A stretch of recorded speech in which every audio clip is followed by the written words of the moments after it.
number 2 of the agenda. I now give the floor to the Secretary General, His Excellency, Mr. Antonio Guterres. Mr. President, Excellencies, 2 days ago, in the newly agreed Pact for the Future, world leaders reaffirmed their commitment to international law and to the Charter of the United Nations. Our organization is based on the principle of sovereignty of all member states within their internationally recognized borders. The Charter unequivocally stipulates that all states must refrain from the threat or use of force against the territorial integrity or political independence of any other state, and that international disputes must be settled by peaceful means. Russia's full-scale invasion of Ukraine in February 2022, following the illegal annexation of the Autonomous Republic of Crimea and city of Sevastopol a decade ago, is a clear violation of these principles. And civilian populations continue to pay the price. The death toll keeps rising, nearly 10 million people have fled their homes. Systematic attacks against hospitals, schools, supermarkets are only adding pain and misery. Power cuts and infrastructure damage have left millions in the dark. I strongly condemn all attacks on civilians and civilian facilities wherever they occur and whoever is responsible. They all must stop immediately. And I remain deeply concerned about the safety, humanitarian needs, and basic human rights of people residing in occupied areas. Mr. President, despite immense challenges, the United Nations remains fully engaged as the largest international presence in Ukraine. This year alone, and together with our partners, we have provided life-saving aid to more than 6.2 million people. But we need the support of the international community. 15 million people in Ukraine require humanitarian assistance, more than half of them women and girls. But as winter is approaching, less than half of our 2024 humanitarian response plan is funded. I urge donors to help us pursue our vital work on the ground. We are also assisting the government of Ukraine in its recovery and reconstruction efforts. This includes access to basic services and the restoration of Ukraine's energy production capacities.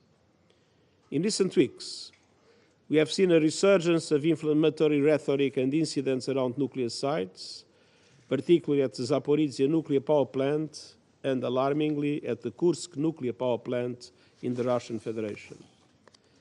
I commend the International Atomic Energy Agency, including its critical presence in Ukraine's nuclear sites, to help ensure nuclear safety and security. And I urge all parties to act responsibly and avoid any declaration or action that could further destabilize an already incendiary situation. Monsieur le Président, 2 ans et demi après l'invasion à grande échelle de l'Ukraine, plus de 11 000 civils ont été tués. Plus cette guerre tragique se prolonge, plus le risque d'escalade et de débordement est grand. Cela n'affecterait pas seulement la région, mais aggraverait les tensions et les divisions mondiales à un moment où notre monde a désespérément besoin de plus de coopération et d'action collective. Nous devons mettre fin aux souffrances et briser le cycle de la violence dans l'intérêt du peuple ukrainien, du peuple russe et du monde entier. L'initiative de la mer Noire et les échanges de prisonniers de guerre nous le rappellent. Lorsqu'il y a une volonté politique, la diplomatie peut réussir, même dans les heures les plus sombres. Bien que la paix puisse aujourd'hui paraître hors de portée, les nombreux appels au dialogue représentent une lueur d'espoir. Intensifions donc nos efforts pour aboutir à la paix en Ukraine. Une paix juste, totale et durable. Une paix conforme à la Charte des Nations Unies, au droit international et aux résolutions de l'Assemblée générale. L'Organisation des Nations Unies soutiendra tout effort en ce sens et je vous remercie. I thank the Secretary General for his briefing. And now I give the floor to His Excellency, Mr. Volodymyr Zelensky, President of Ukraine. Thanks so much. Thank you so much, Your Excellencies. One day in this hall, it will surely be said that Russia's war against Ukraine has ended, not frozen, not paused, not forgotten, truly ended. And this will happen not because someone got tired of the war, not because someone traded something with Putin. Russia's war against Ukraine will end because the UN Charter will work. It must work. Our Ukrainian right to self-defense must prevail. Our cooperation with nations of the world who value life as we do, our territorial integrity, our sovereignty, the independence of our country. And we are defending what every nation would surely want to protect for itself and what the UN Charter grants to all. And it is Russia that always has to lie to justify its war, not us. Russia cannot refer to the UN Charter to explain what it is doing against us, against Ukraine, Ukrainian people. In fact, in Russia's perverted way, in its crooked world, it does refer to the Charter, but that's simply insane. Russia stayed silent because it couldn't explain why a Russian missile recently struck a grain ship bound for an Egyptian port through the Black Sea. Russia either stays silent or lies about why its drones and missiles are found in the airspace of Poland, Moldova, Romania. Every day, Ukrainians are wounded and killed. Every day. Today, once again, Russian bombs hit residential buildings. Even an ordinary bread factory became a target. What's so threatening to Russia about making bread? Putin has no answer, and Russia never has an honest answer when asked why its army kills children in Ukraine, defeats schools and hospitals, and fights not for justice, but for a blackout for a neighboring nation. Putin has nothing to say if you ask him why he tries to drag Belarus into the war, why his propagandists threaten nations in the Caucasus or Central Asia, or why Russia invests the most not in human development, but in hatred. Russia has no legitimate reason, none at all, for making Iran and North Korea de facto accomplices in its criminal war in Europe, with their weapons, killing us, killing Ukrainians, and helping Putin steal our land from our people. We know some in the world want to talk to Putin. We know it, to meet, to talk, to speak, but what could they possibly hear from him? That he's upset because we are exercising our right to defend our people, or that he wants to keep the war and terror going just so no one thinks he was wrong. It's insane too. From the very first second of this war, Russia has been doing things that cannot possibly be justified under the UN Charter. Every destroyed Ukrainian city, every burned village, and there are already hundreds and hundreds serves as proof that Russia is committing an international crime. And that's why this war can't simply fade away. That's why this war can't be calmed by talks.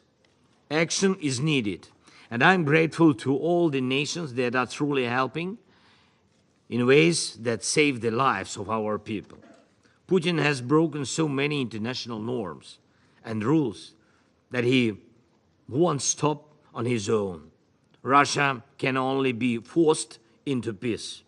And that is exactly what's needed, forcing Russia into peace as the sole aggressor in this war, the sole violator of the UN Charter.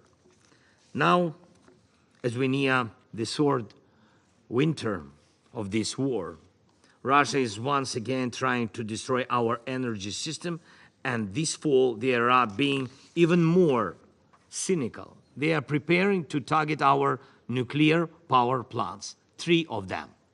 We have this information, and we have proof of this. If Russia is ready to go that far, it means nothing you value matters to Moscow.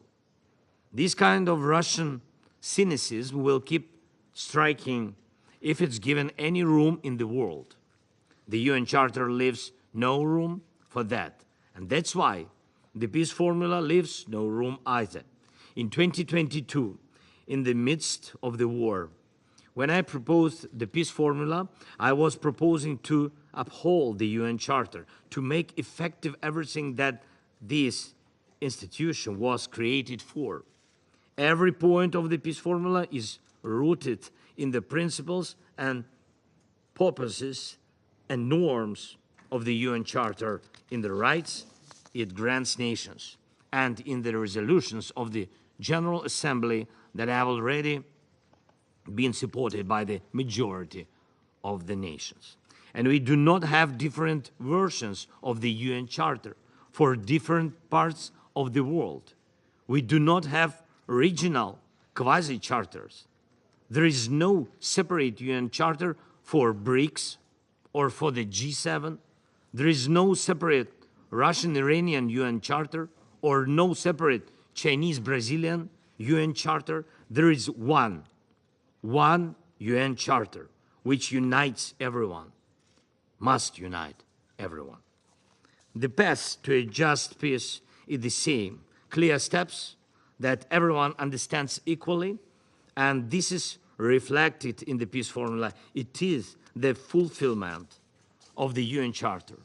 And we all know what needs to be done if we honestly look at the situation and truly want to stop Russia's war, and most importantly, act together, of course in unity, without creating new and unnecessary divisions of the world into blocs or regional groups. Unity always works for peace. And we have to prepare the second peace summit to end the war altogether. And I invite all of you, all principled nations, to join us in this process, all who truly respect the UN Charter.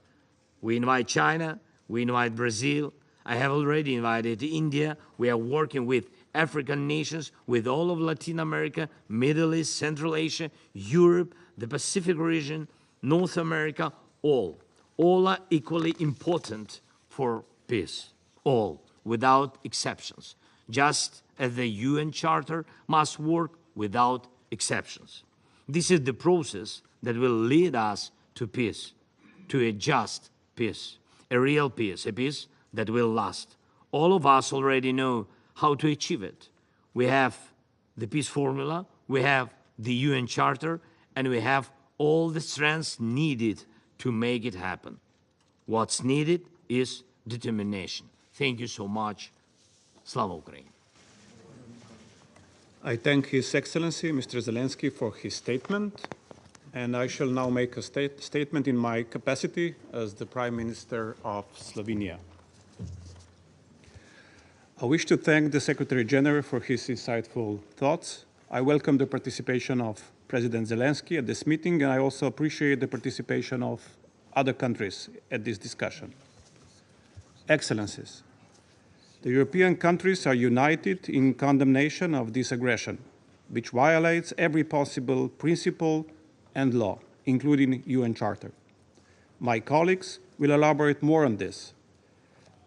I'm genuinely frustrated that I sit here in front of you at this Council, together with the most powerful countries of the world, with the sole responsibility to ensure peace and security across the globe, and yet we are unable to do anything about the most extensive conventional war the world has seen in decades, that we are powerless in bringing peace to the citizens in Ukraine. It is a good opportunity to accept some sobering truths and acknowledge that this Council has failed the people of Ukraine. But please, allow me to shed a slightly different light on the Ukrainian case. Even in this dire situation, while Ukrainian civilian casualties are on the rise, while critical civilian infrastructure is collapsing, And while battlefields keep expanding, Ukraine has not failed the international community. Far from it. Even in the darkest moments of this ongoing aggression, Ukraine remained an active member of the United Nations who stood in solidarity with other countries. I can personally attest to this. 1 year ago, Slovenia experienced unprecedented floods of catastrophic dimensions. Rivers were overflowing, family houses were buried underneath heaps of earth, and people were drowning. It was a catastrophe of proportions never seen before in my country.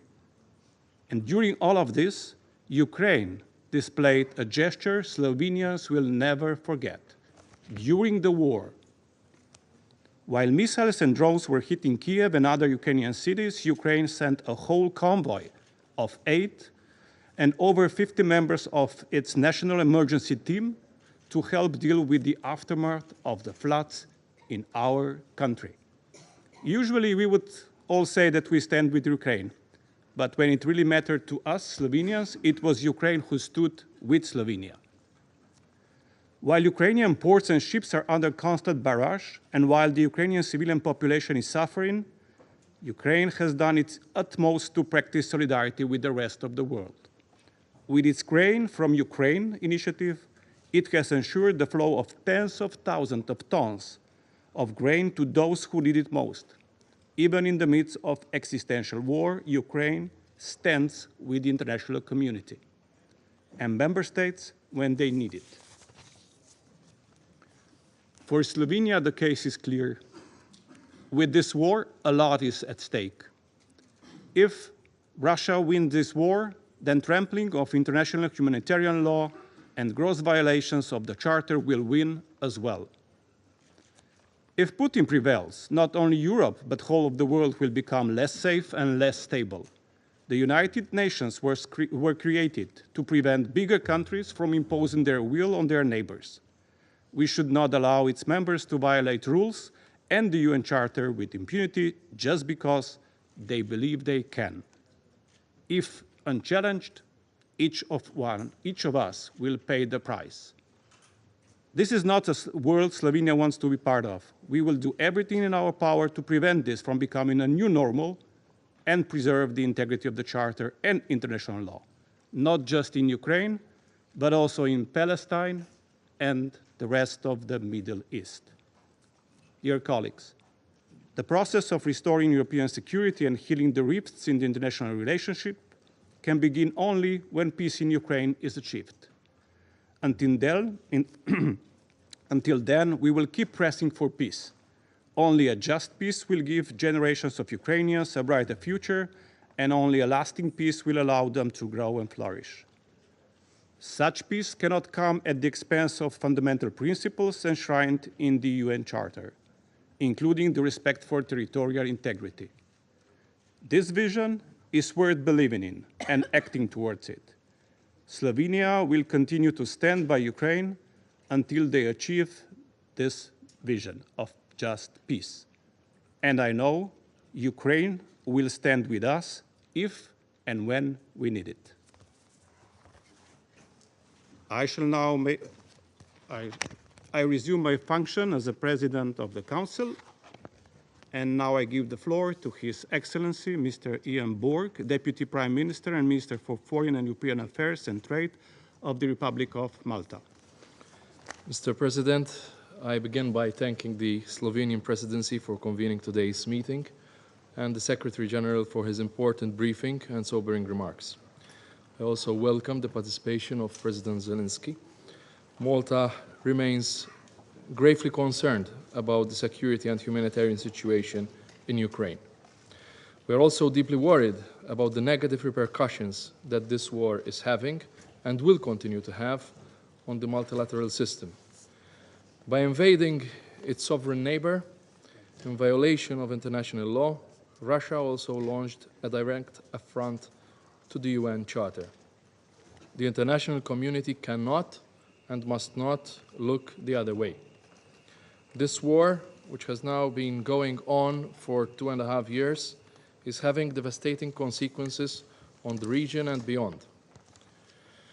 Ukraine, just like every other country, has the right to live in peace and security within its internationally recognized borders. It has been denied this right for far too long.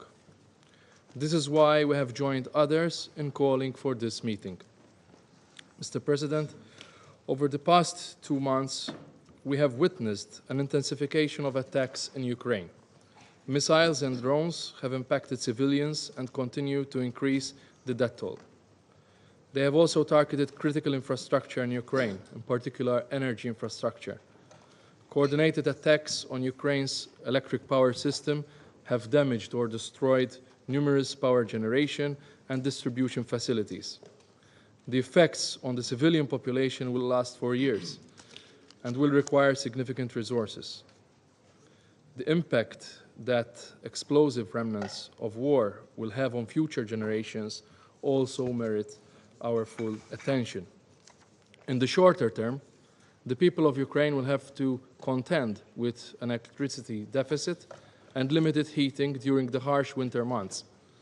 Such attacks unnecessarily endanger lives in the upcoming cold winter months. The Security Council cannot let violations of international humanitarian law go unchecked. Critical infrastructure must never be a target. Hospitals must never be a target. Schools must never be a target. And most of all, civilians and children must never be a target. We must continue our efforts to make sure that all perpetrators of such crimes are held accountable. Mr. President, it's imperative that we ensure the nuclear safety of Ukraine's nuclear power plants and to uphold IAEA's 7 pillars for nuclear safety. On numerous occasions, Malta has called on all parties to respect international humanitarian law and uphold the fundamental principles of distinction and proportionality. These are non-negotiable. This war is also having a disproportionate impact on women and children. It has created the largest displacement crisis in decades, with more than 4 million people internally displaced and 6 million living as refugees abroad. Malta strongly reiterates the need to provide humanitarian access to all aid workers operating in Ukraine, and to allow the UN and the related agencies to carry out their duties unhindered. According to OCHA, 14.6 million Ukrainians are in need of humanitarian aid. We must make sure that their needs are met. Malta is also deeply concerned with the possible escalation of this conflict due to the transfer of weapons and related materials to the Russian Federation from DPRK and Iran. This Council needs to ensure that all weapon transfers are done in accordance with international law and in line with the Security Council resolutions.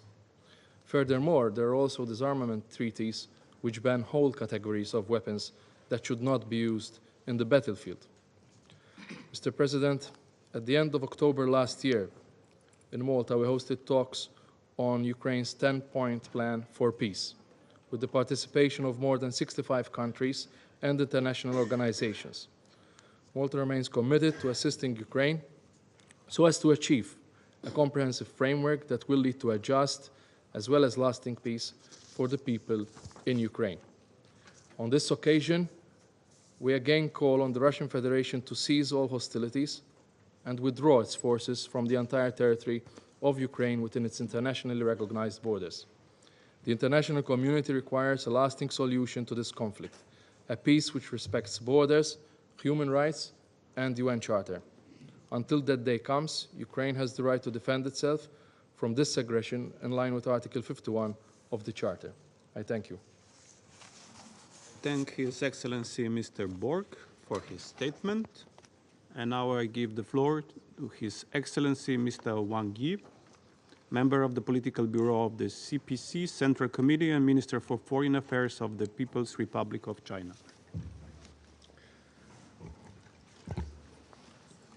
主席先生、秘书长先生、各位同事，我感谢格罗布总理主持今天的会议，感谢古特雷斯秘书长所做的通报，也注意到泽连斯基总统表达的立场。乌克兰危机已进入第3个年头，冲突战事不断蔓延，平民伤亡不断增加，外溢效应不断的加剧，但和平曙光仍然遥远。危机每延宕一天，都会给人民带来更多的苦难，给地区造成更多的破坏，给世界带来更多的动荡不安。这一局面不可持续，必须尽力加以扭转。各方都应以和平为重，以人民为重，真正致力于劝和促谈。为此，中方的主张是：第一，要增强降温局势的危机感。当务之急是遵守战场不外溢、战事不升级、各方不拱火3原则。尤其不应使用大规模杀伤性武器，不应攻击核电站等和平核设施，不应袭击平民和民用设施。向战场输送的武器越多，停火的目标就越难实现，这是需要面对的客观现实。各方应该摒弃冷战对抗思维，为局势降温发挥建设性作用，为早日停火止战创造必要条件。第二，要增强劝和促谈的责任感。对话谈判是解决乌克兰危机的唯一可行出路。如果和谈迟迟无法开启，误解、误判就会积累增加，进而酿成更大的危机。近期，国际上劝和促谈的呼声在进一步的增多，越来越多的南方国家也在为此自发联合起来，支持和平，积极为和平解决危机营造气氛、积累条件。国际社会要把握当前的契机，形成劝和促谈的合力。第三，要增强管控外溢的紧迫感。乌克兰危机持续外溢，令全球经济雪上加霜，广大全球南方国家遭受严重负面影响，实现联合国2030年可持续发展议程更加困难。任何一方都不能以危机为由，滥施非法单边制裁，无端打压正常经贸往来，更不能借机割裂世界，制造封闭排他的各种集团。中方呼吁国际社会就能源、金融、贸易、粮食安全以及保护油气管道等关键基础设施加强合作，共同维护全球产业链、供应链的稳定畅通，维护发展中国家正当权益和发展空间。安理会承担着维护国际和平与安全的首要职责。在乌克兰问题上，安理会要做分歧矛盾的弥合者，求同存异的倡导者，共同安全的维护者，持久和平的建设者。希望安理会成员着眼大局和长远，多做有利于和解和平的事情，而不是相反。主席先生，中国在乌克兰问题上的立场一以贯之，清晰明确。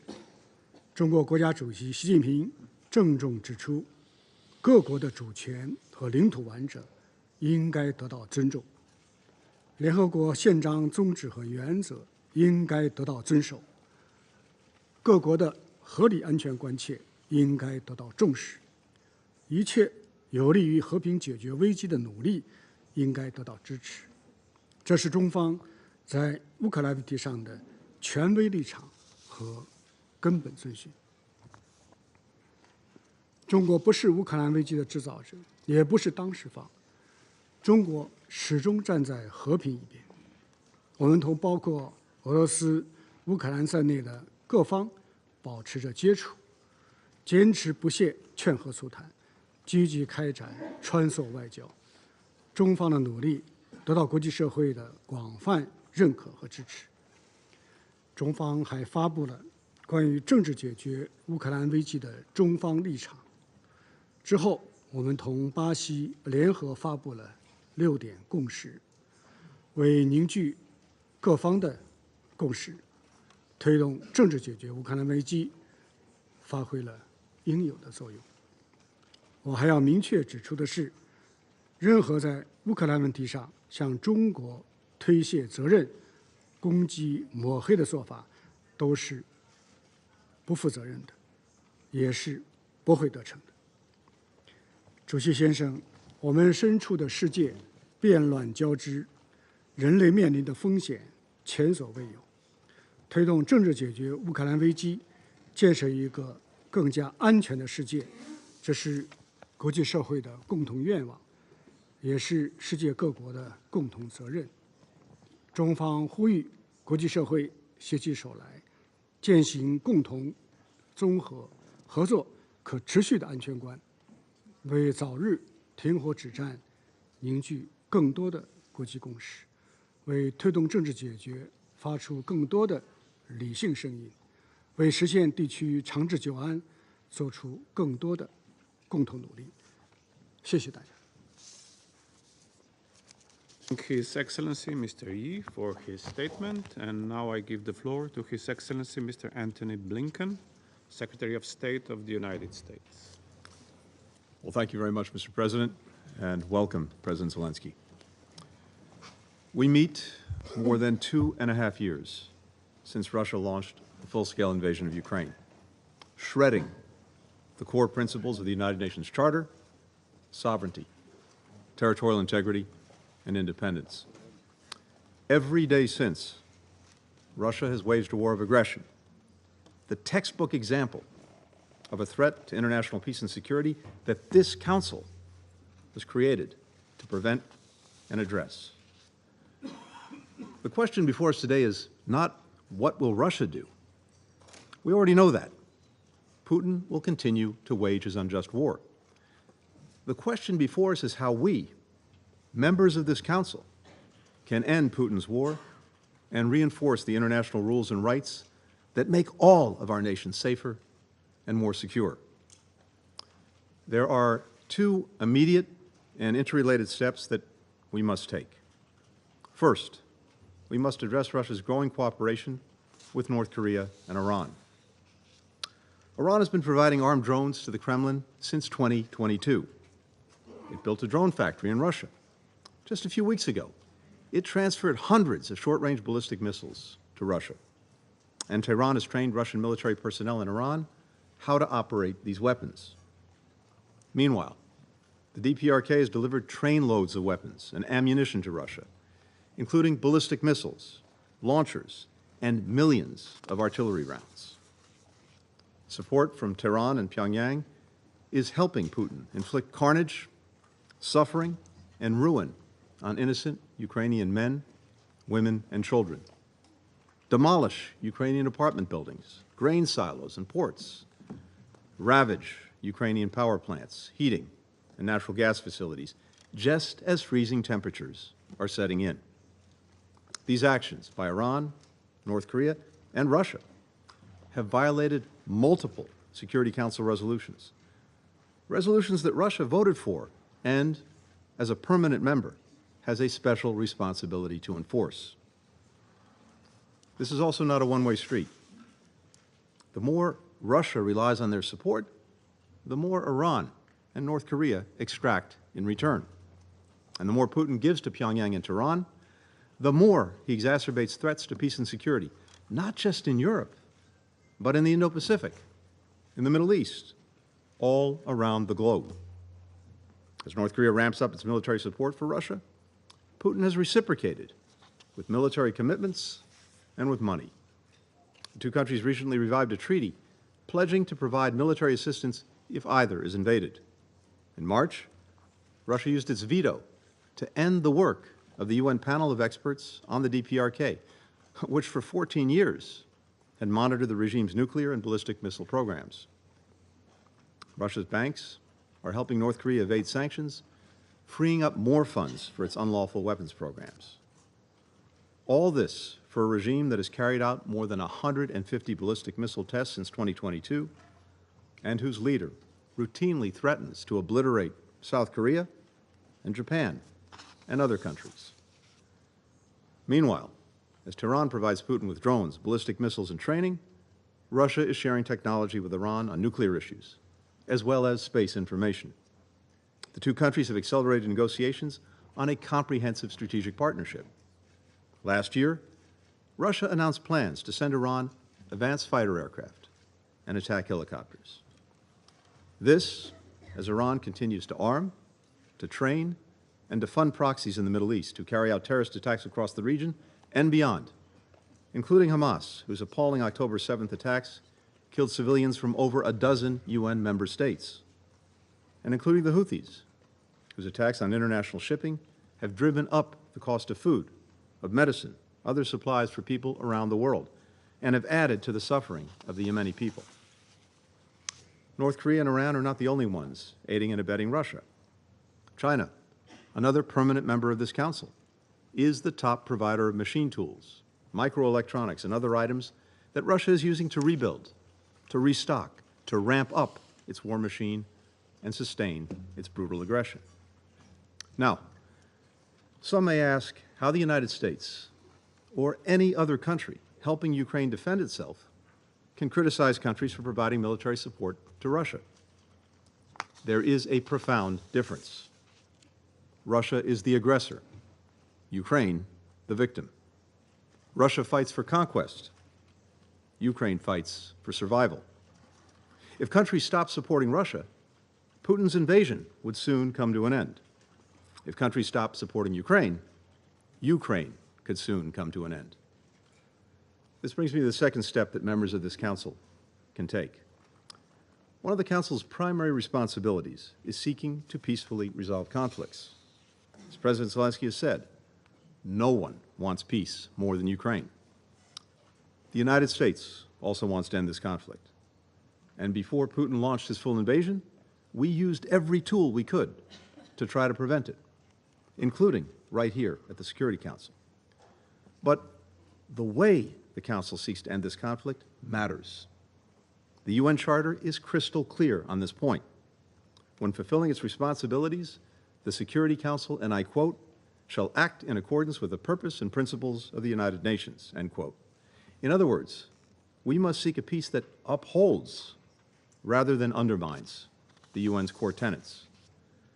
That's why all of us here have a responsibility to support Ukraine's call for a just and lasting peace to end Russia's war of aggression. A just and lasting peace must affirm the principles of sovereignty, territorial integrity, and independence. A just and lasting peace must preserve Ukraine's right to choose its own path, its own allies, its own future. A just and lasting peace requires Ukraine's full participation and assent.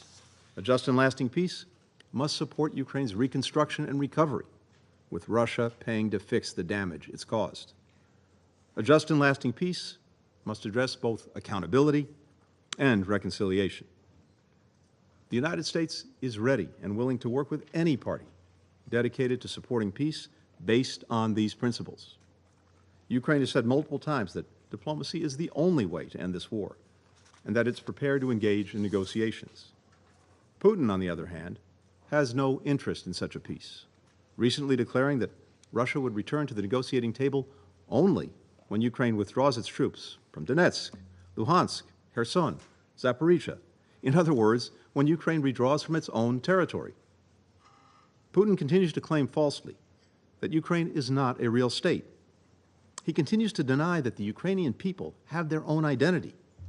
In Putin's eyes, the Ukrainian people, like Ukraine itself, do not exist. Other countries have put forward their own proposals, some of which make no mention of the UN Charter or its principles, fail to distinguish between the aggressor and the aggressed, and call on all sides to de-escalate.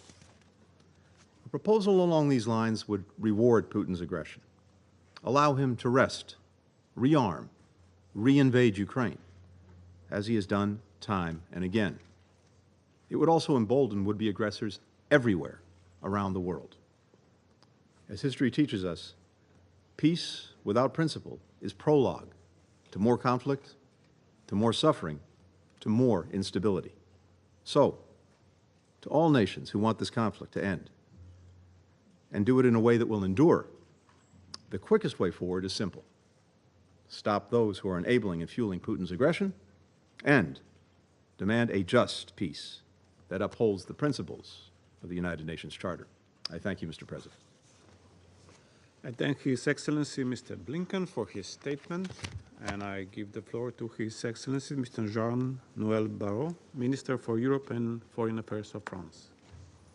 Monsieur le Président, Monsieur le Secrétaire général, Mesdames et Messieurs, cela fait 2 ans et demi que l'Ukraine, avec un courage qui force notre admiration et nous oblige, exerce son droit à la légitime défense.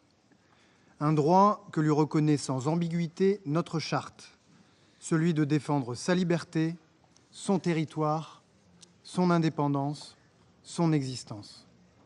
Je salue à mon tour la présence du président Zelensky parmi nous aujourd'hui, qui incarne ce combat mené par les Ukrainiennes et les Ukrainiens. Ce combat, c'est aussi le nôtre. Comment ne pas s'indigner face à la guerre d'agression brutale, illégale, injustifiable que mène la Russie contre l'Ukraine, devant cette violation massive et continue des principes les plus fondamentaux de la Charte des Nations Unies, devant cette obstination et cette surdité de la Russie alors que nous avons été plus de 140 États à la réprouver et condamner dans des votes sans appel à l'Assemblée générale des Nations unies. Comment ne pas s'indigner face au pilonnage systématique et délibéré d'objectifs civils, devant cette destruction froide et méthodique des infrastructures énergétiques qui plongent les Ukrainiens dans le noir et dans le froid? Comment ne pas s'indigner en constatant ces exactions et ces violations répétées des droits de l'homme et du droit international humanitaire? Comment ne pas condamner le viol utilisé comme arme de guerre? Rien n'est épargné aux Ukrainiennes et aux Ukrainiens. Il faut que cela cesse, il faut que les souffrances cessent. Comment ne pas s'indigner face au destin tragique des enfants de l'Ukraine, à ces jeunes patients en cancérologie à proximité des décombres de l'hôpital pédiatrique de Kiev, aux jeunes Ukrainiennes et Ukrainiens dont la santé mentale vacille, aux orphelines et aux orphelins, à ces enfants et bébés morts dans les frappes russes, à ces milliers et peut-être dizaines de milliers d'enfants arrachés à leurs familles et soumis à une rééducation en Russie ou en Biélorussie, traitement d'une indicible cruauté. Que sont-ils devenus? Que vont-ils devenir? La France continuera de se tenir aux côtés de celles et ceux qui se battent pour le retour des enfants ukrainiens et de soutenir les initiatives en cours. Il ne peut y avoir d'impunité pour ces crimes commis. La Cour pénale internationale a déjà émis 6 mandats d'arrêt contre des responsables russes et la Russie devra rendre des comptes.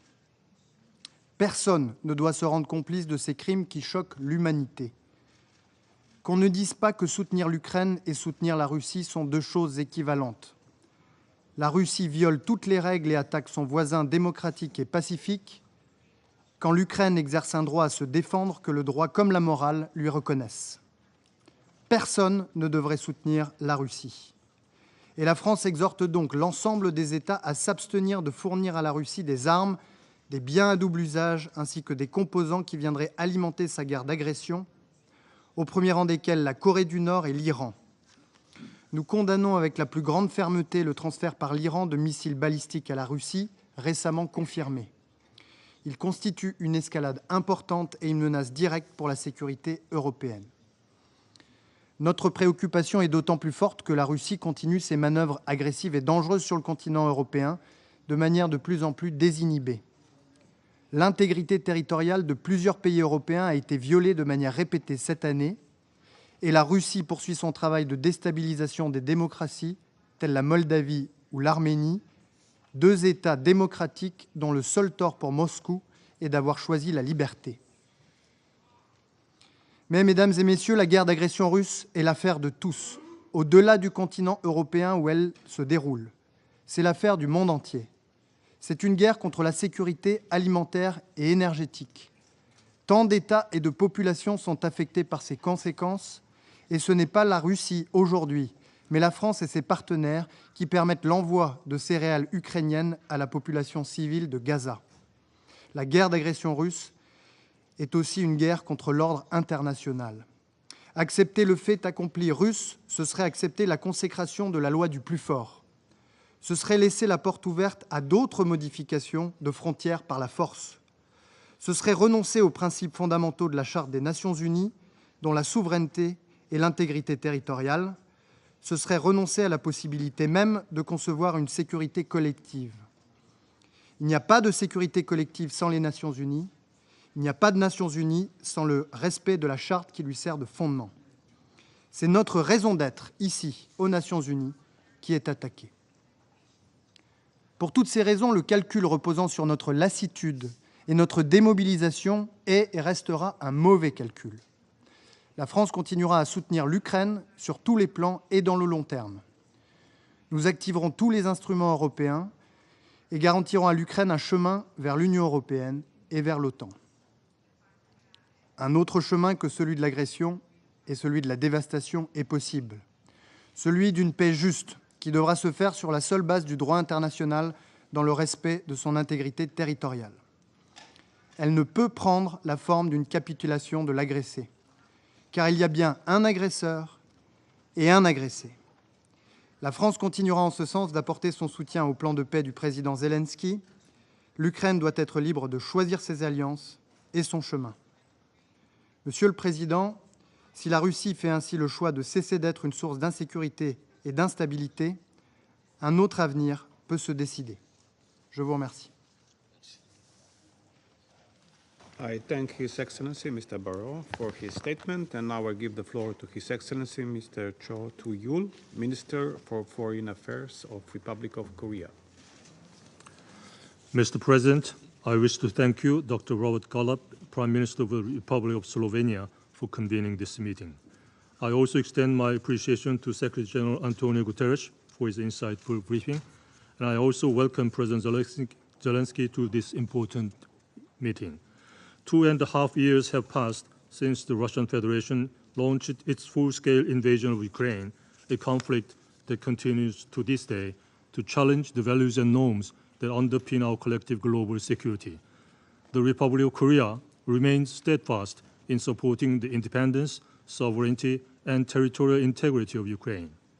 Despite repeated calls from the Security Council members for an immediate end to the war, Russia continues its brutal attacks, claiming tens of thousands of civilian lives and destroying the livelihood of millions of innocent citizens. Even more worrying is the recent escalation along the battlefronts, which has led to a significant increase in civilian casualties and the destruction of critical infrastructure. Our hearts are heavy as we witnessed the humanitarian tragedy unfolding in Ukraine. As a nation all too familiar with the anguish of conflict, the Republic of Korea profoundly emphasizes with the struggles endured by the Ukrainian people.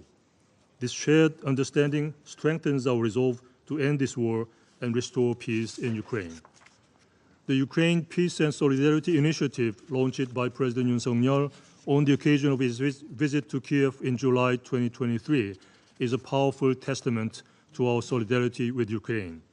Under this initiative, the Republic of Korea committed $200 million in humanitarian assistance to Ukraine this year. Starting from next year, we will provide $2 billion to be spread out for 5 years to support Ukrainians' reconstruction. We are also collaborating with international partners through the Ukraine Donor Platform in support of reconstruction efforts in Ukraine. Mr. President, we express grave concern over the military cooperation between the Russian Federation and North Korea. The number and targeted areas of Russia's attacks using North Korean ballistic missiles are increasing in both frequency and intensity, which results in endangering civilians and promoting this brutal war. This constitutes an unequivocal violation of multiple UN Security Council resolutions. The deepening military cooperation between North Korea and Russia, which was highlighted by the signing of the so-called Comprehensive Strategic Partnership Treaty, not only threatens the peace and security on the Korean Peninsula, but also of Europe.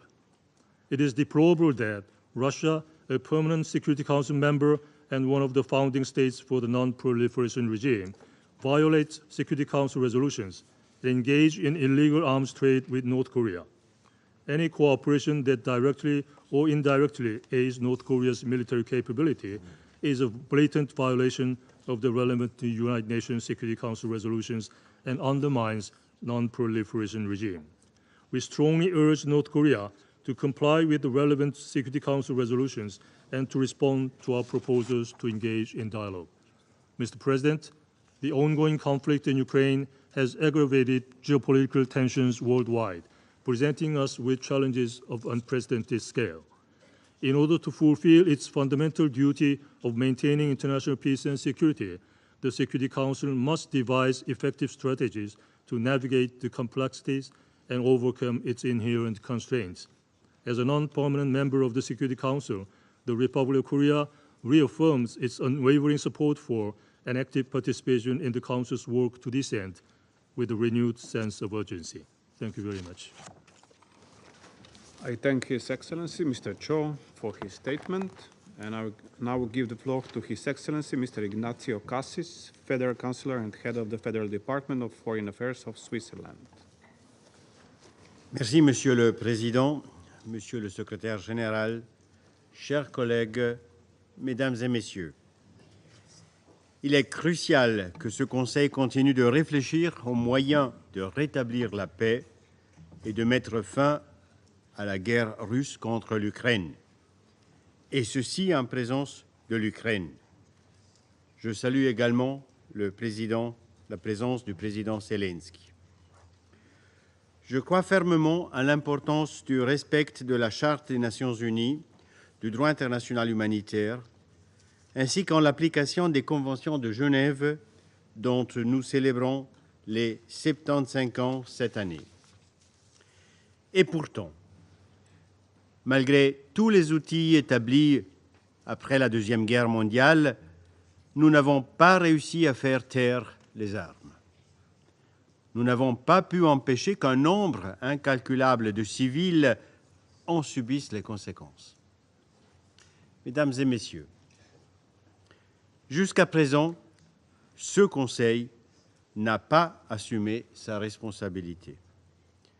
Après 1000 jours de guerre, nous n'avons toujours pas trouvé de solution diplomatique. Pourquoi sommes-nous incapables de nous accorder sur la voie à suivre pour rétablir la paix? Avons-nous perdu la grammaire commune de la paix? Si j'occupe ma fonction de ministre, c'est parce que je crois en la force de la politique au service du bien commun. La politique doit toujours remettre en question la maxime du stratège von Clausewitz, selon laquelle la guerre est la simple continuation de la politique par d'autres moyens. Et l'ONU est la politique. Excellence, faire la paix demande du courage.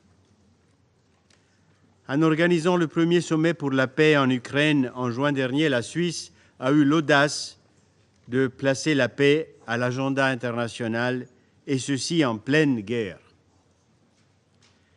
Des pays issus des 5 continents se sont réunis près de Lucerne pour débattre de simplement trois thèmes essentiels à la construction de la paix.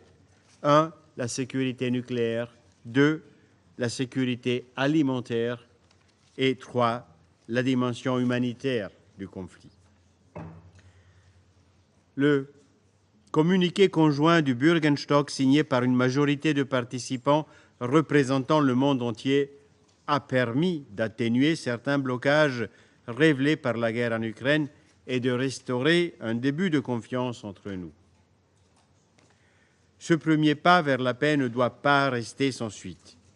Il est désormais essentiel de poursuivre ce dialogue également avec la Russie. Seule une diplomatie pragmatique pourra nous sortir de cette impasse qui a déjà coûté trop de vies. Mesdames et messieurs, si la paix doit être notre priorité, la reconstruction de l'Ukraine est également une responsabilité collective. Une paix durable dépendra également d'une reconstruction bien préparée. Dès le début du conflit, la Suisse a posé les bases de cette reconstruction avec la conférence de Lugano. L'une de nos priorités est le déminage humanitaire. Nous investissons actuellement 120 millions de dollars pour déminer les zones civiles et agricoles en Ukraine. La conférence Ukraine Mine Action Conference, organisée par la Suisse et l'Ukraine dans quelques semaines, le 17 et le 18 octobre prochain en Suisse, discutera des besoins et des solutions pour cette action. L'Ukraine s'apprête à affronter son 3e hiver en temps de guerre. Il est de notre devoir d'offrir enfin au peuple ukrainien un printemps de paix. Je vous remercie.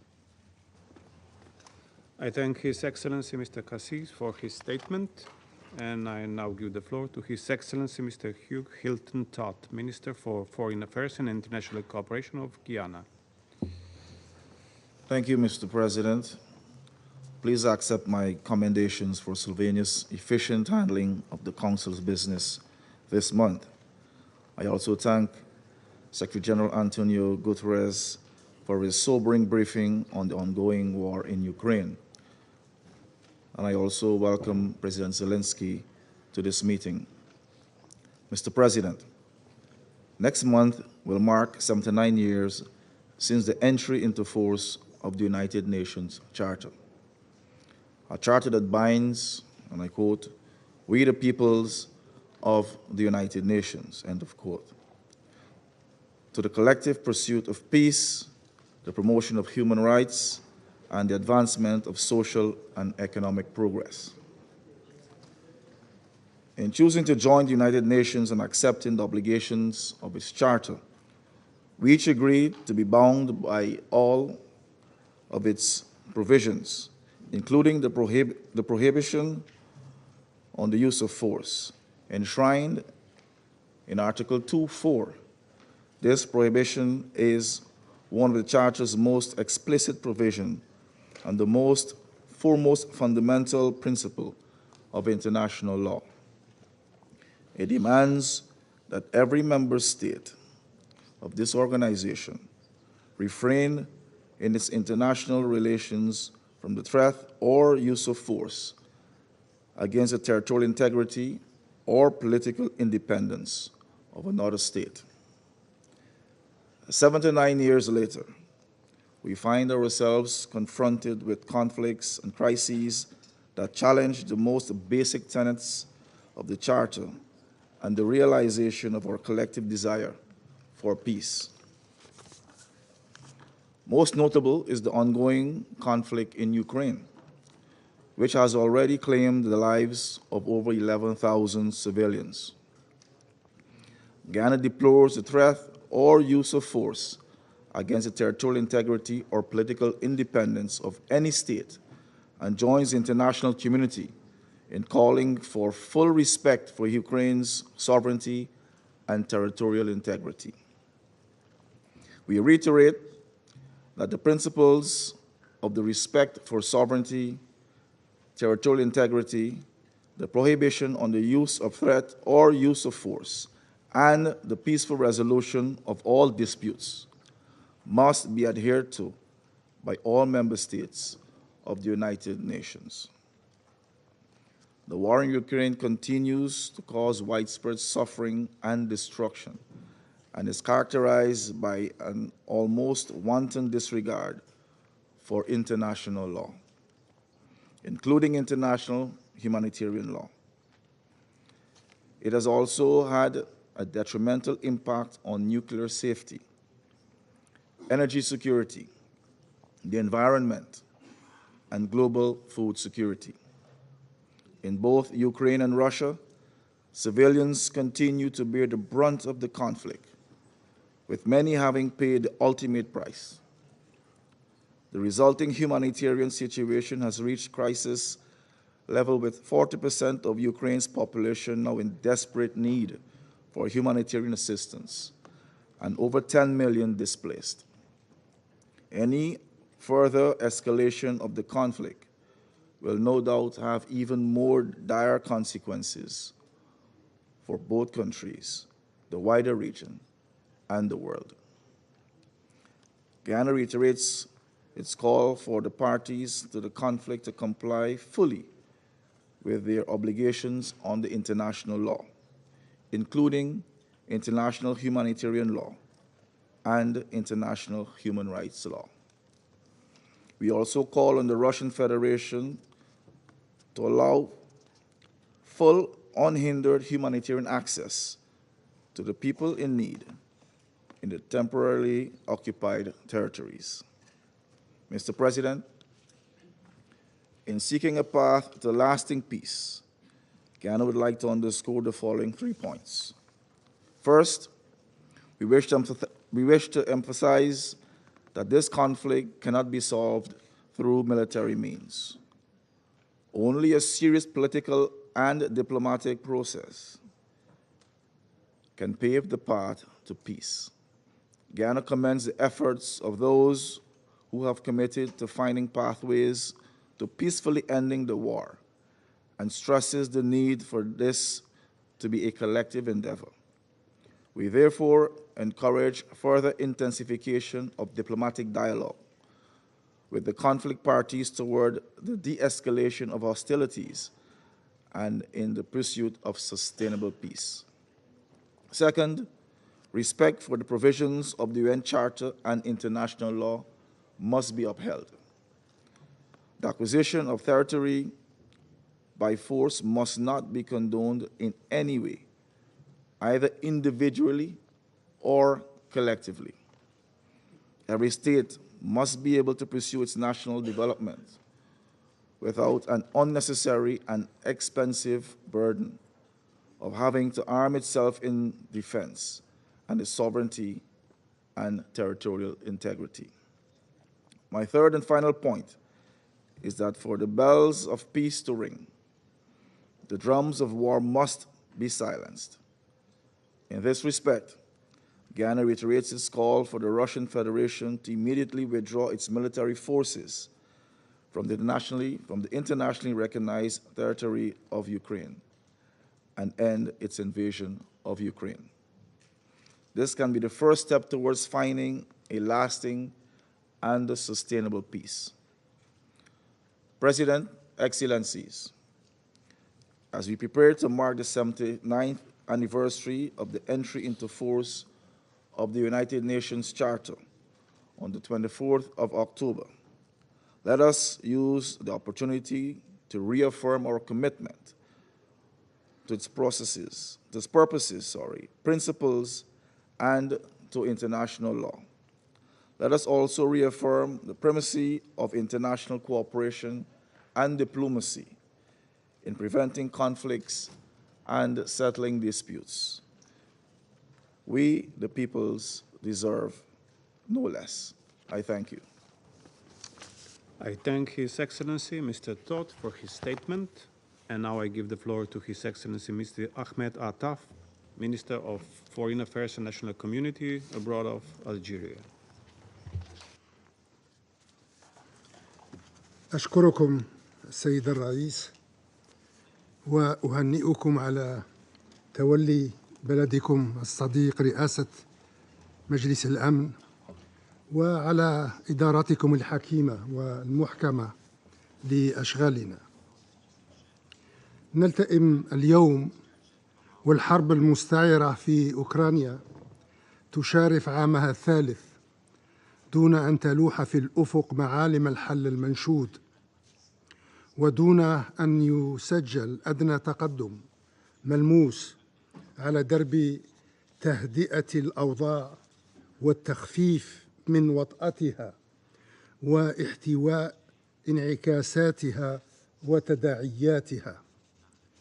وما يزيد من حدة أسفنا أن شح المبادرات الدولية الجامعة وعقم التحركات الدبلوماسية الهادفة لتغليب لغة الحوار وإحلال السلام صارت اليوم صفة لصيقة بكل ما يطال هذا النزاع من تعقيدات وتفاقمات، في حين أن منطق الأمور يؤكد يوما بعد يوم أن تداعيات ومخلفات هذا النزاع لها من الخطورة والجسامة ما يحتم عدم الاستكانة لمنطق الأمر الواقع وعدم الخضوع والاستسلام للعراقيل أيا كانت طبيعتها أو للعوائق أيا كانت مشقتها.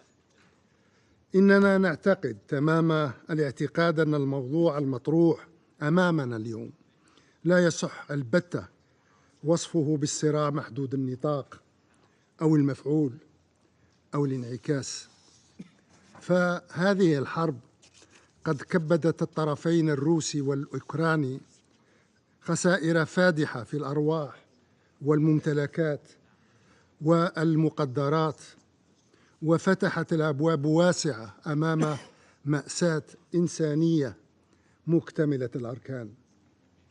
وهذه الحرب قد أدخلت القارة الأوروبية بأكملها في أخطر أزمة مفتوحة على كافة الاحتمالات والتعقيدات منذ الحرب العالمية الثانية.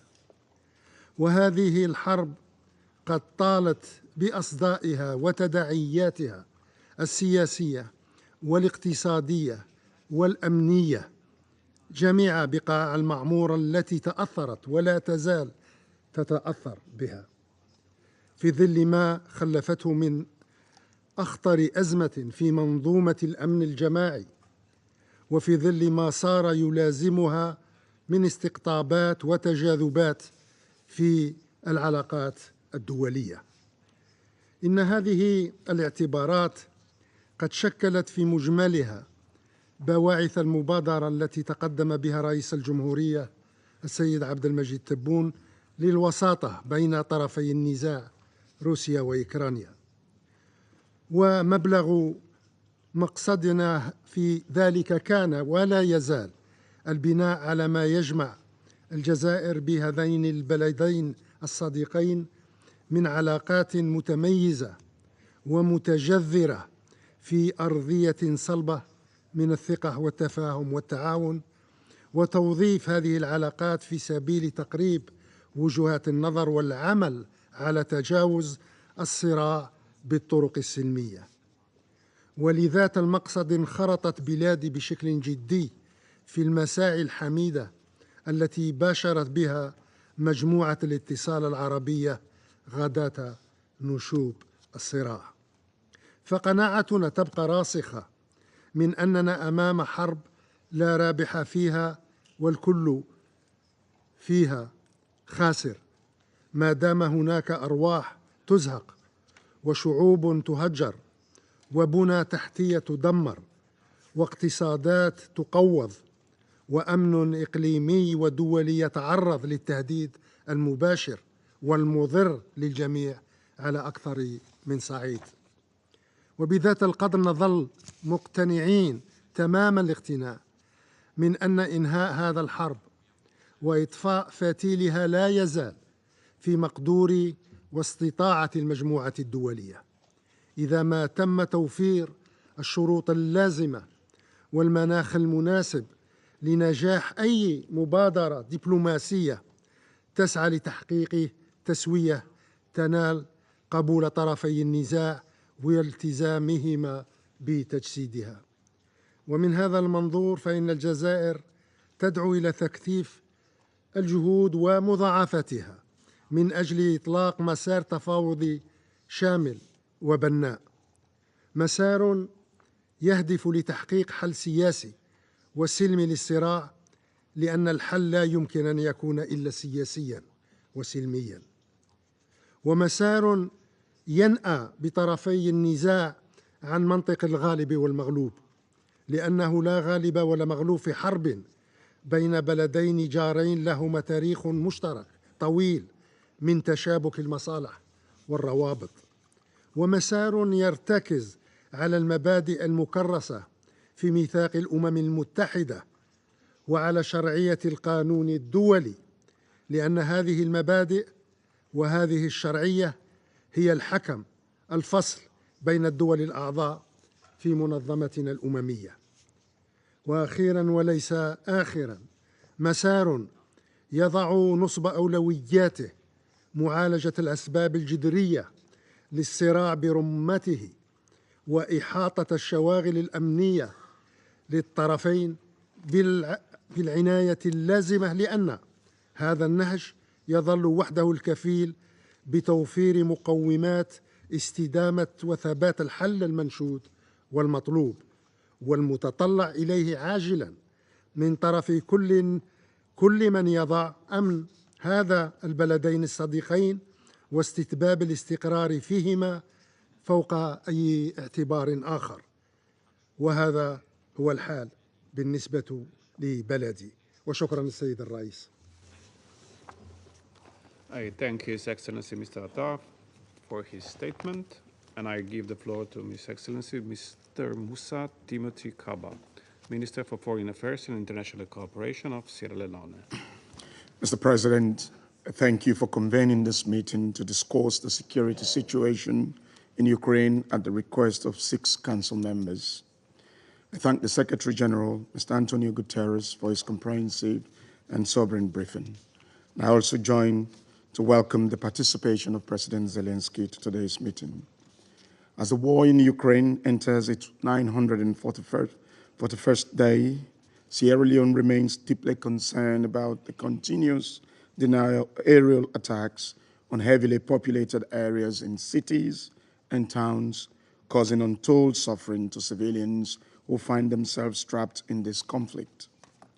Sierra Leone takes note of the Ukraine letter of 19th September 2024, reporting on a guided aerial attack on a geriatric home in Sumi on the 19th of September, which was home to 221 elderly people, of whom more than 80 are bedridden, as well as 60 staff members.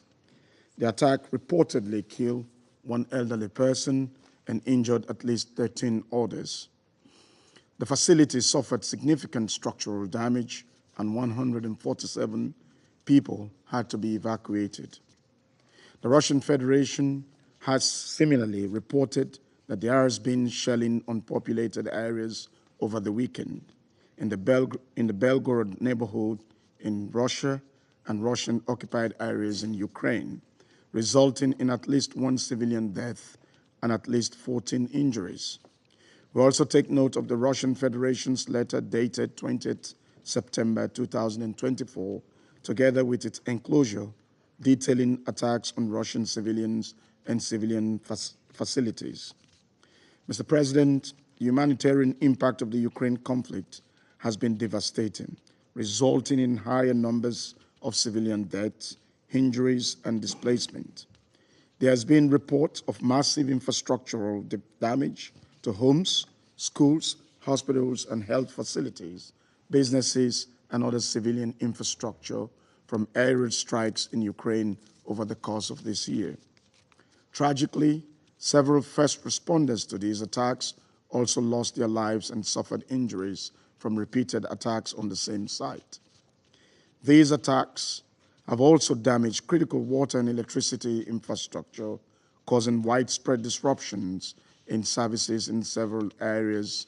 For example, according to OCHA, an estimated 16,000 people still residing in Pokrovstown have been without water and gas for weeks since both systems were destroyed from ongoing fighting. Attacks against civilians and civilian infrastructure are particularly heinous and are prohibited under international law. We call on all sides to ensure compliance with applicable international law, including international humanitarian law. Mr. President, it is important for both parties to the conflict to de-escalate and prevent further harm to the lives and livelihoods of their citizens and other innocent civilians. Civilians in frontline communities have had to relocate several times, and humanitarian relief efforts are also being hindered by the extending and shifting front lines. In this regard, we call on the parties to the conflict to exercise maximum restraint. The continued escalation of this conflict presents a clear and present threat of not only drawing other countries in the region into the conflict, but also the possibility of triggering a nuclear catastrophe with an unintended strike on a nuclear facility, all of which will cause irreversible damage to efforts to bring the conflict to an end. Failure to take necessary action towards a political solution for the peaceful resolution of the conflict also presents the Council as ineffective and indifferent in achieving its mandate and addressing the suffering of millions of men, women, and children. Mr. President, the international community, including this Council, must remain steadfast in its commitment to supporting the pursuit of an amicable and sustainable peace in Ukraine. It is equally important for this Council to speak with one voice in the interest of global peace and security and intensify efforts to mediate between the two conflicting parties, as well as encourage measures geared towards de-escalation and cessation of the hostilities and peaceful resolution of the conflict. In closing, Sierra Leone once more calls for an immediate cessation of hostilities, respect for sovereignty and territorial integrity of both Ukraine and the Russian Federation within their internationally recognized borders, and for genuine diplomatic efforts to achieve a peaceful and lasting solution to the conflict, taking into account the legitimate concerns of all parties involved. I thank you. I thank His Excellency Mr. Kaba for his statement. And now I give the floor to His Excellency Mr. David Lammy, Secretary of State for Foreign, Commonwealth and Development Affairs of the United Kingdom. Well, thank you, Mr. President, and thank you, Secretary General, for your briefing on the grim realities of this war. President Zelensky, the UK commends you not only for standing up for your people, but for standing up for democracy. Seeing you in Kyiv a few weeks ago with Secretary Blinken, I saw ordinary people from all walks of life, the soldiers and the civilians, the firefighters and the first responders, the mothers and the fathers, working together in defense of freedom. Your bravery and courage is an inspiration to us all. But, Mr. President, I also want to speak directly to the Kremlin and its representative here today. And Vladimir Putin, Russia sits on this council, but its actions tear up the UN Charter. Russia sits on this council, but over the weekend we saw it put forward amendments designed to wreck the UN's future. Russia claims to stand for the global south, but it runs roughshod over international law. Vladimir Putin, when you fire missiles into Ukraine hospitals, we know who you are. When you send mercenaries into African countries, we know who you are. When you murder opponents in European cities, we know who you are. Your invasion is in your own interests, yours alone, to expand your mafia state into a mafia empire, an empire built on corruption, robbing from the Russian people as well as Ukraine, an empire built on crushing dissent, courageous opponents like Navalny, an empire built on lies, spreading disinformation at home and abroad to sow disorder. Mr. President, I speak not only as a Briton, as a Londoner, and as a Foreign Secretary, but I say to the Russian representative on his phone as I speak, that I stand here also as a black man whose ancestors were taken in chains from Africa at the barrel of a gun to be enslaved, whose ancestors rose up and fought in a great rebellion of the enslaved. Imperialism, I know it when I see it, and I will call it out for what it is.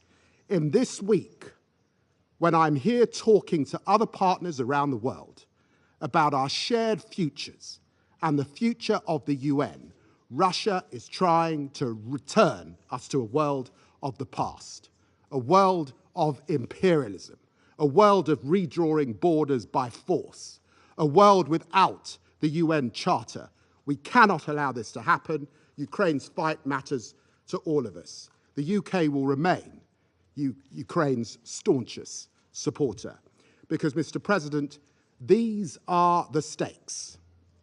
If we let an imperialist redraw borders by force, those will not be the last borders to be redrawn. If we let an imperialist deny a nation its path, Ukraine will not be the last state to be subjected. Maduro will take encouragement and go for Guyana next. So let me be clear, we want peace in Ukraine. We want it for the Ukrainian people. As President Zelensky has said, it must be a peace that respects the fundamental principles that underpin the United Nations, the principles of sovereignty and territorial integrity as enshrined in this UN Charter, the Charter of the United Nations. Putin's Russia wants to unravel it. We want to uphold it, and we will. As President Zelensky said, the UN Charter will prevail. Slava Ukraini. I thank His Excellency Mr. Lemmy for his statement and give the floor to His Excellency Mr. Yokohori Takeshi, Minister of Foreign Affairs of Japan. Minister of Japan. Mr. President, I thank you and the delegation of Slovenia for organizing this important meeting. More than 2.5 years have passed since Russia launched its brutal aggression against Ukraine. Japan again condemns Russia's aggression in the strongest possible terms and repeatedly demands its withdrawal from Ukraine. First and foremost, please allow me, on behalf of the government of Japan, to pay tribute to and express solidarity with President Zelensky and the Ukrainian people, who have been fighting to uphold the inalienable principles of the UN Charter for the political independence, sovereignty, and territorial integrity of their country since the start of the aggression. Today, Japan reaffirms its unwavering support for Ukraine. As the aggression continues and civilian casualties mount day by day, Russia's attacks targeting critical infrastructure such as hospitals, schools, and power plants are threatening the future of the Ukrainian people. Russia must uphold its obligations under international humanitarian law. Deliberate and indiscriminate attacks on civilian targets are in flagrant violation of international law and constitute war crimes. Japan condemns Russia's illegal abduction of children who should bear the future of Ukraine. We strongly urge Russia to release all persons unjustly detained and to safely return all civilians illegally transferred or deported. The damaging impacts of Russia's war of aggression go well beyond Ukraine. In addition to the mass displacement of people from Ukraine, we are witnessing the dire consequences of food and energy insecurity, particularly in vulnerable and developing countries. Japan commits to protecting the human dignity of those made vulnerable due to the conflict, including women and children, and to continue its support to them. It is unacceptable that a permanent member of the Security Council, on which the UN Charter confirms the primary responsibility for the maintenance of international peace and security, is continuing to disregard international law by attempting to unilaterally change the status quo by force.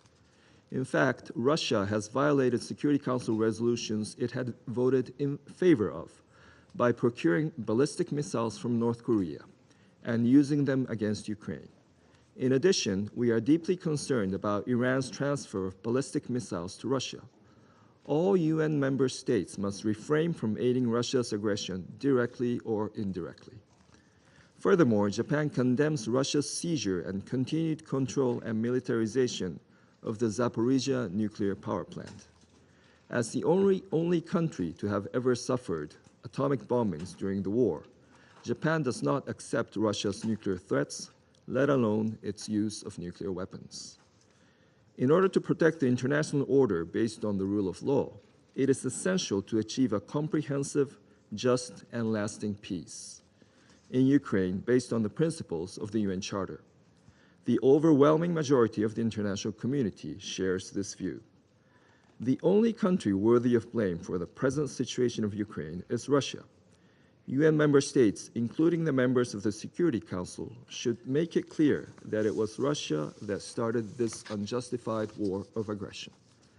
The rule of law is indispensable for multilateralism, and the United Nations should embody multilateralism.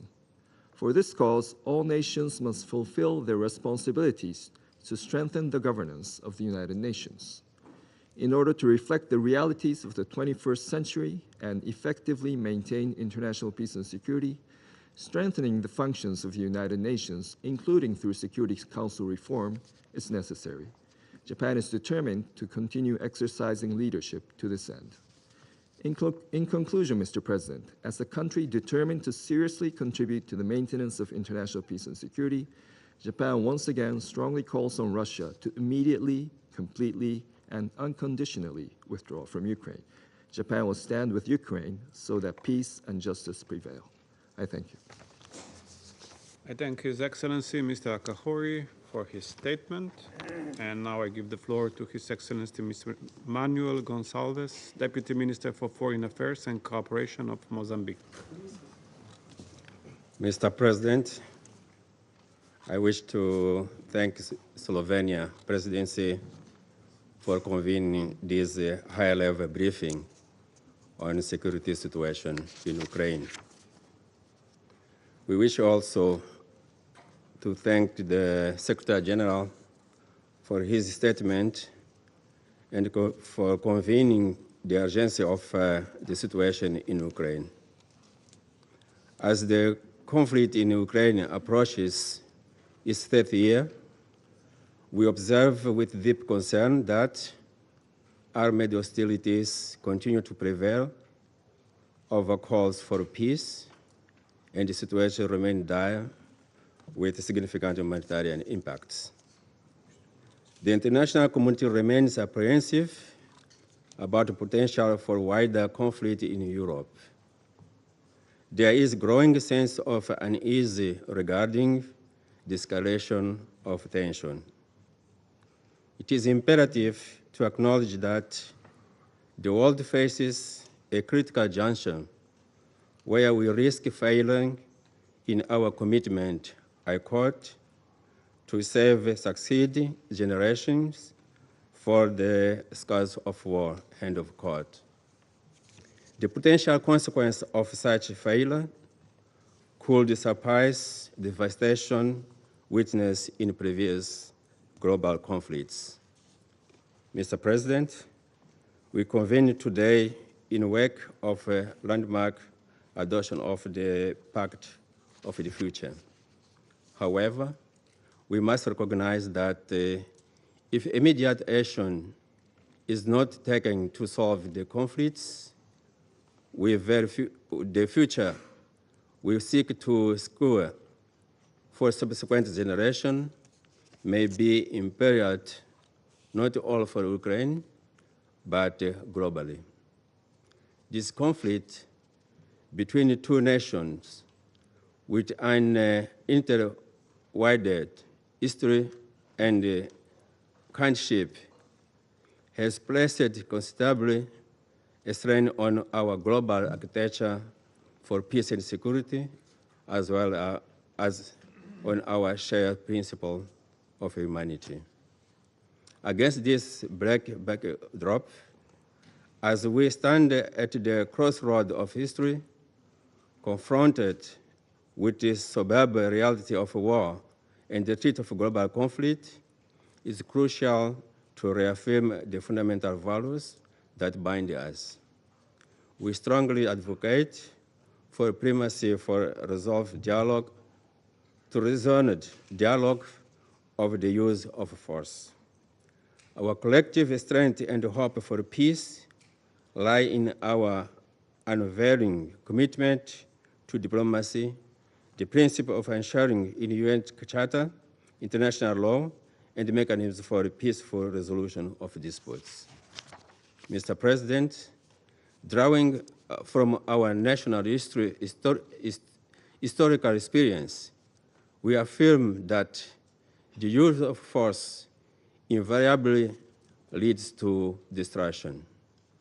Such actions exacerbate divisions, fuel resentment, and inflict untold suffering on the most vulnerable members of our society. It is our firm belief that violence, regardless of its justification by any part, cannot establish the conditions necessary for lasting peace. It is through reasoned dialogue, patient, principled approach, and determined pursuit of justice and mutual understanding that we can build the foundation of a world where the future generation are safeguarded from the threat of armed conflict. The ongoing conflict in Ukraine serves as the stark reminder of the fragility of peace and the immense responsibility we bear to protect it.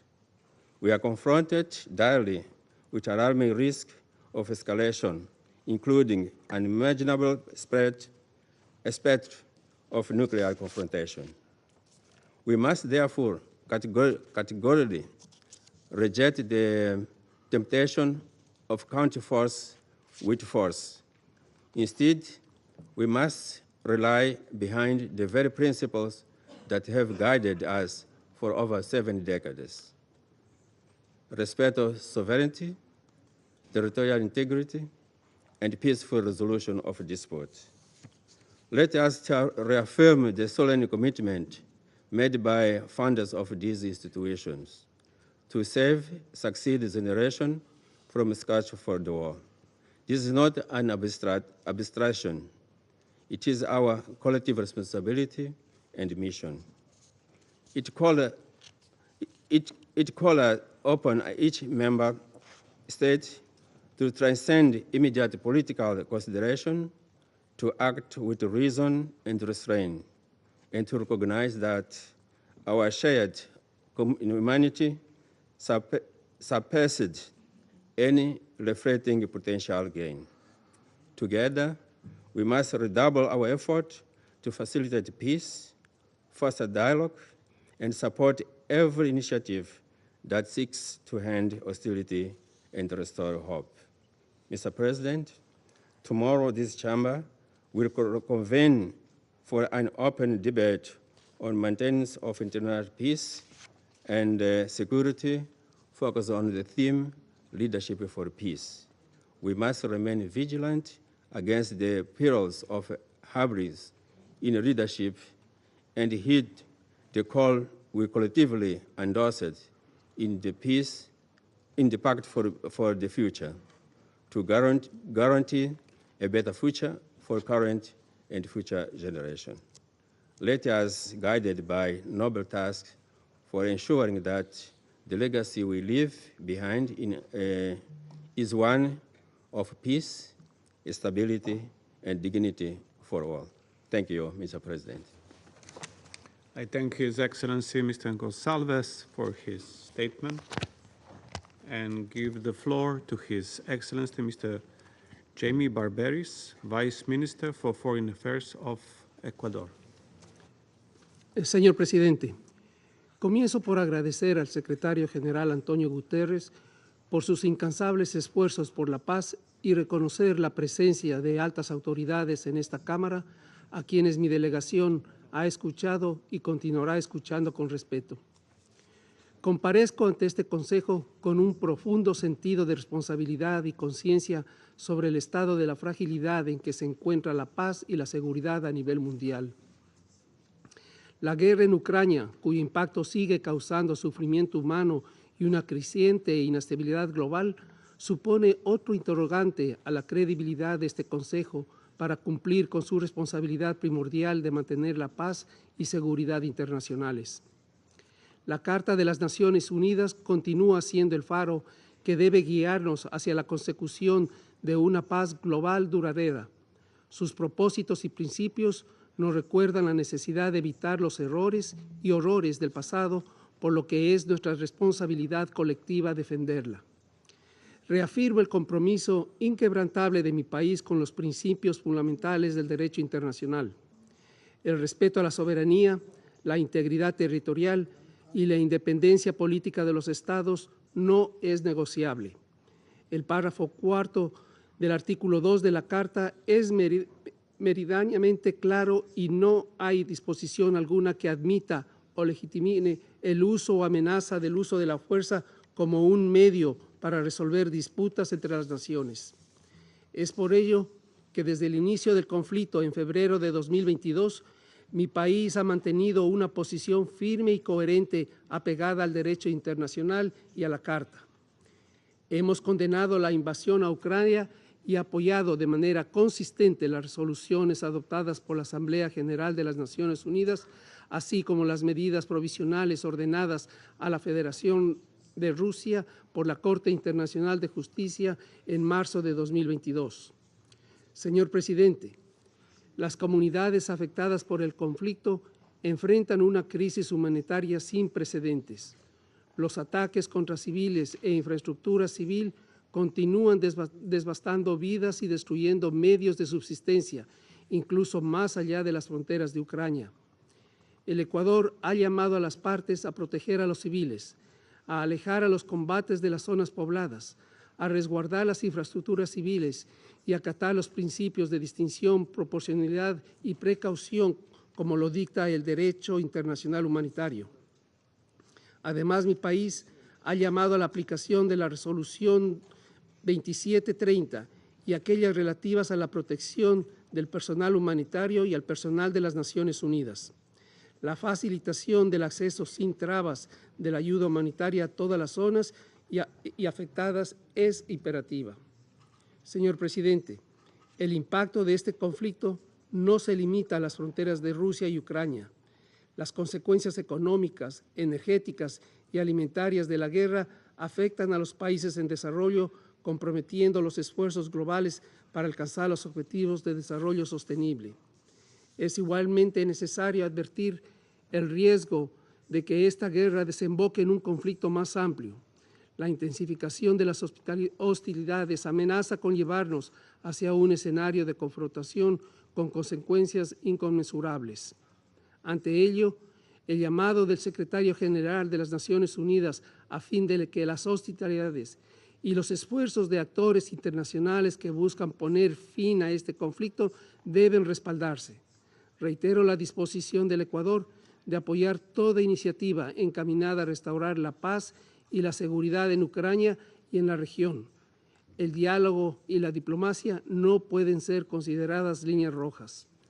Señor presidente, excelencias, la experiencia del Ecuador ha demostrado que incluso los conflictos más antiguos encontraron solución a través del diálogo y de la diplomacia. Si bien somos conscientes de la complejidad de la situación en Ucrania y de las tensiones geopolíticas que la rodean, es aquella experiencia la que nos lleva al convencimiento de que se puede encontrar una solución pacífica en Ucrania. Este Consejo tiene la responsabilidad histórica de construir la búsqueda de soluciones pacíficas, en rechazar el uso de la fuerza como medio para resolver disputas y en trabajar por un mundo en el que prevalezca la seguridad colectiva. Por ello, para terminar, el Ecuador se une el llamado a la Federación Rusa a terminar sus operaciones militares en Ucrania, de manera que se pueda avanzar sin más demora hacia una solución negociada conducente a una paz sostenible basada en el derecho internacional y los principios de la Carta de las Naciones Unidas. Muchísimas gracias. I thank His Excellency Mr. Barberis for his statement, and now I give the floor to the representative of the Russian Federation. Господин председатель, красноречивому британскому министру, который преподавал нам уроки империализма. От кого бы мы это слышали? Я рекомендую прочитать нашу поправку к Пакту будущего, основанную на главе 2.7 Устава ООН.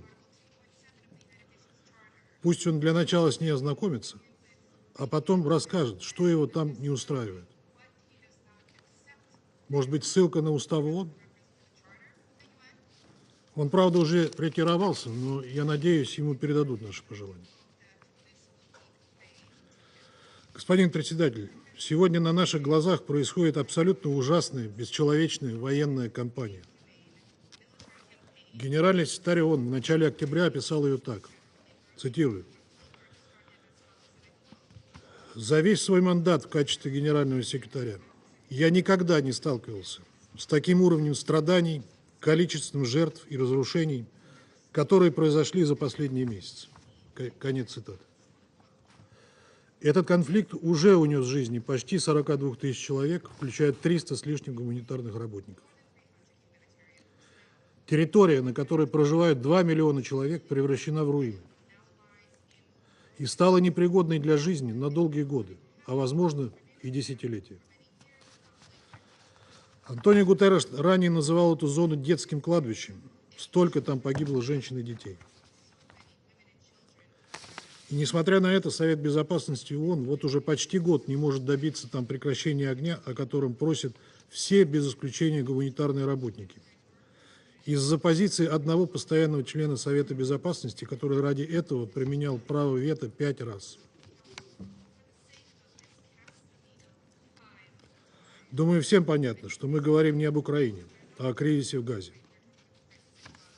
Чтобы разница между ними была еще более наглядной, достаточно вспомнить, что год назад, после начала израильской операции в секторе, на Украину переехало несколько тысяч израильтян украинского происхождения, решив, что там им будет безопаснее. Ведь жители Украины прекрасно знают, что Россия не наносит ударов по гражданским объектам, если их не используют в военных целях. И все подобные раскручиваемые украинской властью инциденты происходят из-за работы украинской ПВО и ее размещения в жилых кварталах украинских городов.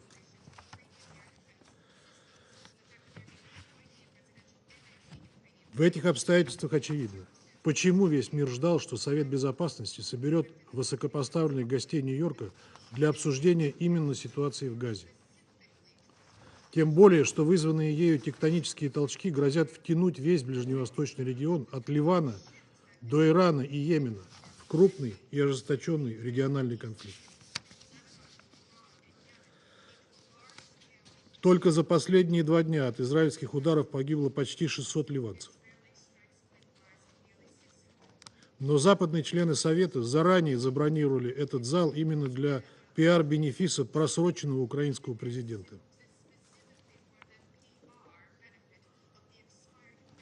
И если бы не арабские развивающиеся страны, запросившие заседание на 27 сентября, Совет Безопасности вообще бы не обсудил Газу в ходе этой недели. Все это выглядит еще более нелицеприятно для Совета, поскольку происходящее вокруг Украины всем нам предельно понятно. Вот краткое содержание для вас. Киевский режим, пришедший к власти в результате инспирированного Западом в 2014 году государственного переворота, сразу же развязал кровавую гражданскую войну против не пожелавших расставаться со своей идентичностью и чтить нацистских коллаборантов жителей юга и востока страны.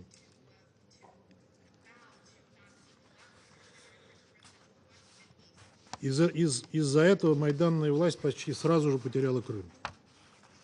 Тогда, в 2015 году, этот конфликт был заморожен подписанием Минского комплекса мер, одобренного Советом Безопасности ООН. Однако новые украинские власти, вместо того, чтобы выполнять этот документ, всячески саботировали его, активно вооружались и готовились к войне с Россией при помощи Соединенных Штатов и их союзников, в чем признался целый ряд отставных западных политиков.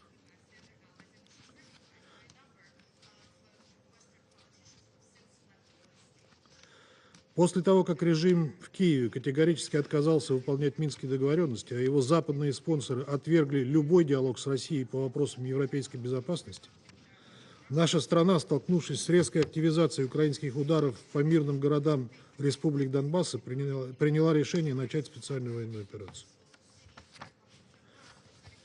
Она могла закончиться уже спустя месяц, когда российская армия стояла на окраинах Киева. Однако Запад отговорил киевского главаря подписывать парафированный Украиной в Стамбуле проект мирного договора, пообещав всячески поддерживать украинскую армию, которая якобы в этом случае сможет нанести поражение России на поле боя.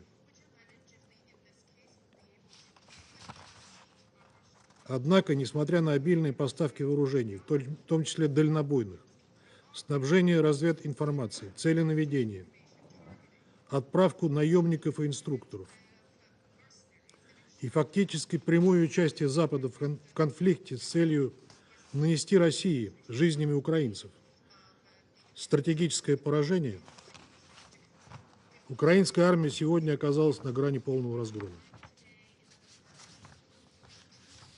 Для того, чтобы убедиться в этом, достаточно изучить военные сводки, свидетельствующие о стремительном обрушении фортификационных линий Киева на Восточном фронте, на возведение которых потребовалось почти 8 лет.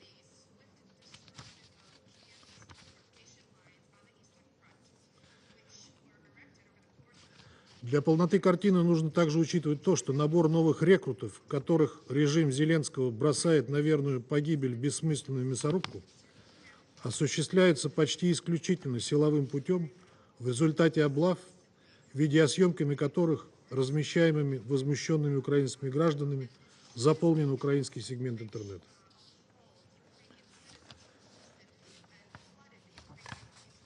Иными словами, украинцы не хотят идти воевать, всеми силами пытаются сбежать из страны, а попав на фронт без должной подготовки, пытаются либо дезертировать, либо сдаться в плен. Если бы не стреляющие им в спины заградотряда из отмороженных националистов, счет пленных уже шел бы на десятки тысяч. По этой же причине был провален в прошлом году пресловутый контрнаступ, на который возлагали такие надежды спонсоры Зеленского и его клики. And his clique pinned such great hopes. Understanding all of this, the head of the Kiev junta has decided to make use of the sole remaining chance to cling to power and to avoid reprisals from his own compatriots, namely by dragging the West into a direct confrontation with Russia. A large-scale provocation such as Bucha would have fit the bill. However, this was so clumsy, so unpersuasive that it is clear that a new one would not be persuasive either. The other option would be to provoke a strong response after strikes with long-range Western weapons targeting objects deep within Russian territory, and then to cry wolf. However, Western leaders whose self-preservation instinct has not completely deteriorated have not yet taken this decision, or in any event, they are not eager to announce this. And for this reason, the Kiev strongman decided to go all in, and having lulled everybody with ruminations about peace, decided to engage in the reckless attack on peaceful Russian border regions. However, here too, things did not go as planned. He did not achieve his goals, and he was forced to spend valuable human resources and Western equipment, which was in short supply in Kursk Oblast at the time when the destruction and collapse of the Eastern Front is ongoing at an unprecedented tempo. And here he's in New York, once again with an extended hand, attempting to persuade the West to raise the stakes in the conflict with Russia and to throw their own sons to certain death in Ukraine, thereby becoming a direct party to the conflict with a nuclear power. Zelensky does not have anything to lose, but the U.S. and allies naturally do. And they are perfectly aware of the cost that they could pay for such an attempt to save the Ukrainian deadweight, the suitcase without handles. Mr. President, now the actor, Vladimir Zelensky, is playing a role of the cool guy, the West's ally, and something even of a savior of all humankind against the Russian threat. He has close ties with notorious Russophobes and fervent nationalists who imbibed with their mother's milk the ideas of Bandera and other Hitlerite henchmen. However, the character before us far from always played this role. To understand who we are dealing with, let's consider briefly his political persona over the past decade. In the past, before being elected president, and at the initial stage of the leadership of the country, Mr. Zelensky was actually quite critical about the coup in 2014. He called for an objective investigation into its dark chapters. Himself a Russian language speaker, in 2014, he uttered the following words, and I quote, "If in the east of Ukraine and Crimea people wish to speak in Russian, back off, let them be. Let them speak in Russian lawfully. Language will never divide our motherland," end of quote. At the height of his election campaign in 2014, he announced that the oppression of the Russian language was unacceptable. He spoke of the need to guarantee that the Russian language develop on equal footing with others. Furthermore, he promised to ensure a lasting ceasefire in Donbass. It is hardly surprising that this program was appreciated by Ukrainian voters, and he received 3/4 of their votes. Naturally, the fact that he gave interviews in Russia also had an effect. He promised not to impose a cult of Nazi henchmen on those who do not regard them as heroes, and he promised that he would force a silencing of weapons in the east of the country, where the Ukrainian armed forces had for 5 years by that time been shelling peaceful cities, murdering women, the elderly, and children. However, after the presidential victory, he began to play a different role and failed to meet a single one of his promises, to honor a single one of his promises. We can see how he gradually betrayed the Ukrainian people and destroyed their statehood for the advancement of the interests of Western sponsors. In his inaugural speech, he announced that the Ukrainian state needs to fight for the hearts and souls of the people of Donbass, not just for territory. Soon after assuming the oath of office, he began to sabotage the implementation of the Minsk agreements. He supported myriad extremist laws against the Russian language and Russian speakers, and then simply advised that the residents of southeast Ukraine who view themselves as Russians to move to Russia. He called them specimens. And we would like to ask Mr. Zelensky, it's no longer possible since he has left, who today called for respect for the Charter of the United Nations. How are these actions in accordance with the Charter of the UN? How is it in accordance with the violations of basic human rights which have been carried out by the leadership of that state? Or are you ready to note that in that document only those parts that pertain to territorial integrity? Instead of eliminating the root causes of the internal crisis in Ukraine, which triggered the civil war, the new president of Ukraine decided to exacerbate it.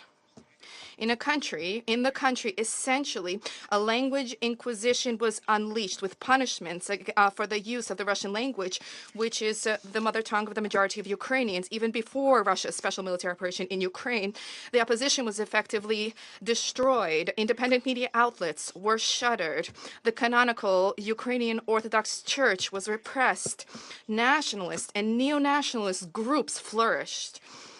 Anything that in any way, in one way or another, linked Ukraine to Russia was effectively made illegal. History was rewritten. Children were indoctrinated with delusional theories about thousands-year-old Ukrainian civilization from which Jews and Portuguese and French originated. This is not a joke. It is not a fake. This is written in geography books for the 8th class in a Ukrainian middle school, and we showed it here in this chamber. Mr. President, in the West's battle cries, Ukraine is portrayed as some kind of an innocent victim of Russia's aggression, and the United States and allies are portrayed as peacekeepers. Nothing is further from the truth than these assertions. Ukraine, under the neo-Nazi Kiev regime, became a one-man dictatorship. willing, for the sake of preserving his power and blind obedience to the West, not just to drown his whole country in blood and to sacrifice all young Ukrainians who were unable to flee the country, but also willing to push the world into the abyss of a third world war. And just a few years ago, Mr. Zelensky said the following, and I quote, "I can assure you, for our heroes to not die any longer, I am willing to do anything, and I certainly am not afraid of taking difficult decisions. Without hesitation, I am willing to leave my post, if only for the advent of peace," unquote. Now these words appear to be from the realm of fantasy. That is how irrelevant they have become, given the dismally low levels of support for him from his population. He has an animal fear of being stripped of power because he understands that he will be held accountable for all the crimes which he perpetrated during his presidency. Let us recall, regular elections were scheduled to be held on 31 March, but Zelensky canceled them under the pretext of a state of war, and this runs counter to the basic law of the country. After 20 May, this year, when the presidential powers should have, according to the Constitution, been transferred to the Speaker of the Upper Rada, the head of the Kiev junta, transformed into a conventional usurper of power. On the 28th of August, the authorities of the 9th session of the Rada expired, incidentally. In the 5 years of his presidential term, he brought the country entrusted to him to an abyss, having sold off Ukraine to Western corporations, having destroyed its economy, and having plunged it into a horrific demographic crisis. President Biden today at the General Assembly spoke about the need to save the Ukrainian nation. The Ukrainian nation is not threatened with anything. We are not fighting against it. We are fighting against a criminal regime which seized power in Kiev, which is bringing its people towards catastrophe. And this is not a war for territory, regardless of the claims of our foes. This is a struggle for acknowledgement and people's rights. Mr. President, a just and lasting resolution to the Ukrainian crisis is only possible if the root causes are eradicated. First and foremost, with an end to violations of the rights of Russian language people and a repeal in Ukraine of other discriminatory laws. Today, we hear from many corners, we hear calls for a political diplomatic solution on the basis of the UN Charter. However, without overcoming the legacy of Maidan, without eradicating nationalism, Nazism, and other manifestations of discrimination in Ukraine, respect for the rights and basic freedoms of all without distinction as to race, gender, language, and religion, in accordance with Article 1.3 of the Charter of the United Nations, there will be no resolution. It would not be possible. And yet, we have not heard about this either from our Western colleagues or from the UN Secretary General, nor did we hear from them another important premise, namely that the purposes and the principles of the Charter of the United Nations need to be complied with fully in their integrity and interrelated nature. Beyond provisions about respect for sovereignty and territorial integrity of states, there's also the principle there of self-determination of peoples, and this under no circumstances can be overlooked, nor should the responsibility of states for all of its citizens, the citizens of their state, be overlooked either. We hope that the Kiev regime will not be able to completely destroy their country and their people, which they're close to doing, nor push the world into the abyss of nuclear catastrophe. For that, they should embrace realistic parameters for a long-term resolution to the Ukrainian crisis rather than falling back on unrealistic ultimatums, victory plans, and so on. The cost, the price for such criminal, flippant arrogance is paid by ordinary Ukrainians whose resistance to the high-handed Ukrainian Kiev clique is visibly growing.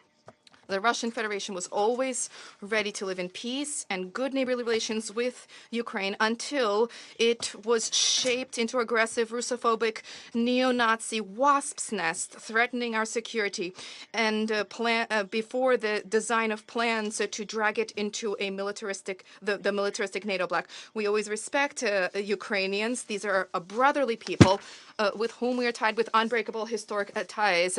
Millions of them found shelter in Russia. If the Western camp does not abandon this, does not excise this cancerous tumor of the current Kiev regime peacefully, if Washington and satellites geopolitical economic considerations do not continue to supersede the salvation of the country, we will continue our SMO until its objectives are met militarily, and there is no other way towards peace. Thank you for your attention.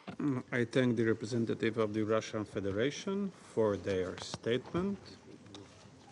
Before continuing, please let me read this time limit reminder.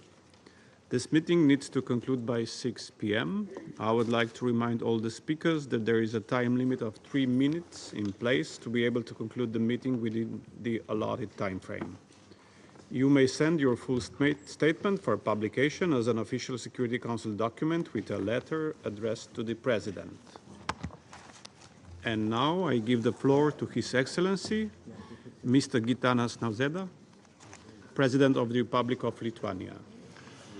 Your Excellency, Prime Minister of the Republic of Slovenia, Excellencies, ladies and gentlemen, I have the honor to speak on behalf of the three Baltic countries, Estonia, Latvia, and my own country, Lithuania. We came here to discuss maintaining peace and security of Ukraine. Before turning our attention to the future, I suggest that we also talk about the past and the present. Ukraine had been perfectly secure from external threats before this security was snatched away. Before the illegal occupation of Crimea, before the invasion into Donbass, before the whole-scale war of aggression in 2022. Right now, Ukraine has neither peace nor security. And it is Russia, a permanent member of the United Nations Security Council, that is directly responsible for putting not only European, but global peace and security under threat. Let me remind you that this great organization was created to prevent both wars of aggression and war crimes. The peoples of the United Nations determined to save succeeding generations from the scourge of war. That is how the United Nations Charter begins. And we continue to fulfill that promise to this very day. It is truly the shame that Russia is still able to hide behind the veto power and actively uses this power to cover crimes of its partners. Each and every person in this room knows about Kremlin's many crimes. I won't repeat the whole list now. What the Baltic states demand is accountability. The whole political and military leadership of Russia must be held accountable, as well as their major accomplices. Special international tribunal for the crime of aggression against Ukraine must be established. War criminals must be arrested under ICC arrest warrants by the countries that have ratified the Rome Statute. The Baltic states acknowledge that there will be no true accountability without Ukraine's decisive victory. Peace can only be achieved through the full restoration of Ukraine's territory within its internationally recognized borders. Security can only be guaranteed by Russia's acknowledgement that it will never prevail over the brave Ukrainian people. Therefore, it is the duty of the international community to support Ukraine for as long as it takes, until its final victory. Thank you so much. I thank His Excellency, President Nausėda, for his statement. And now I give the floor to Her Excellency, Ms. Luminița Teodora Odobescu, Minister for Foreign Affairs of Romania. Thank you, Mr. President. Russia's aggression against Ukraine undermines with every passing day the effective and rules-based multilateralism with UN at its core. We are here today in the Security Council to stand by our neighbor Ukraine, by the UN Charter and international law, and echo again that there is only one way to end the aggression against Ukraine. Here is how. Russia must abide the rules of international law.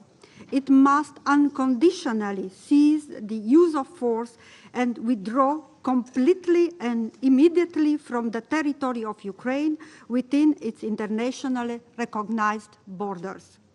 Ukraine's independence, territorial integrity, and its sovereign right to freely choose its own pathway should be respected by all UN member states. Ukraine has the legitimate right to defend itself against the Russian aggression. During the current illegal military aggression, innocent civilians were killed. Furthermore, Russia has been using a wide array of war techniques, from irresponsible threat of the nuclear option and disinformation to the destruction of energy infrastructure and violating the basic principle of freedom of navigation. The recent strike by Russia against a cargo ship loaded with Ukrainian grain in the Black Sea represents another example of its aggressive actions in the region. Romania will continue to remain committed to enhance the transit capacity of Ukrainian goods via its Danube and Black Sea ports. In these grave circumstances, we have to make sure that justice is being served and accountability is duly pursued for all crimes committed against Ukraine, including the crime of aggression. The ongoing war is severely affecting the security of the wider Black Sea area, challenging the resilience of the neighboring states. We recall that Republic of Moldova's stability is critical for the entire region. Mr. President, peace in Ukraine cannot be restored by inaction. Romania tirelessly advocates for a comprehensive, just, and lasting peace in Ukraine in line with the UN Charter. Romania fully supports the peace formula of President Zelensky. One principle is crystal clear. Legally and morally, Ukraine alone has the political and moral legitimacy to decide if, when, and on what terms it wants to engage with the Russian Federation. What we wish for is simple and only natural: peace for the people of Ukraine and fully fledged respect for the UN Charter and the international law. This should be our joint objective and responsibility. Thank you. I thank Her Excellency Ms. Sodobescu for her statement. I now give the floor to His Excellency Mr. Péter Szijjártó, Minister for Foreign Affairs and Trade of Hungary. Madam Minister, dear Tanya, thank you so much for organizing this briefing. Dear colleagues, I'm representing a country which is a direct neighbor to Ukraine, a country which has been faced with the consequences of the war for the last 2.5 years, a country which has been paying the price of this war, although we do absolutely have no responsibility in this war being launched. After almost 1,000 days, I think the question is no more what we do think about the war, but the question is how peace will be made. Or even more precisely, Madam Minister, dear Chair, the question should read as which is the quickest way to peace. Because we do believe that we do have to reach peace in the fastest, in the quickest possible way. Because the later we come to peace, the more people will die, the more families will suffer, more people will have to escape, and the more destruction will take place. And we Hungarians in the neighborhood, we don't want more destruction to take place. We don't want more families to suffer.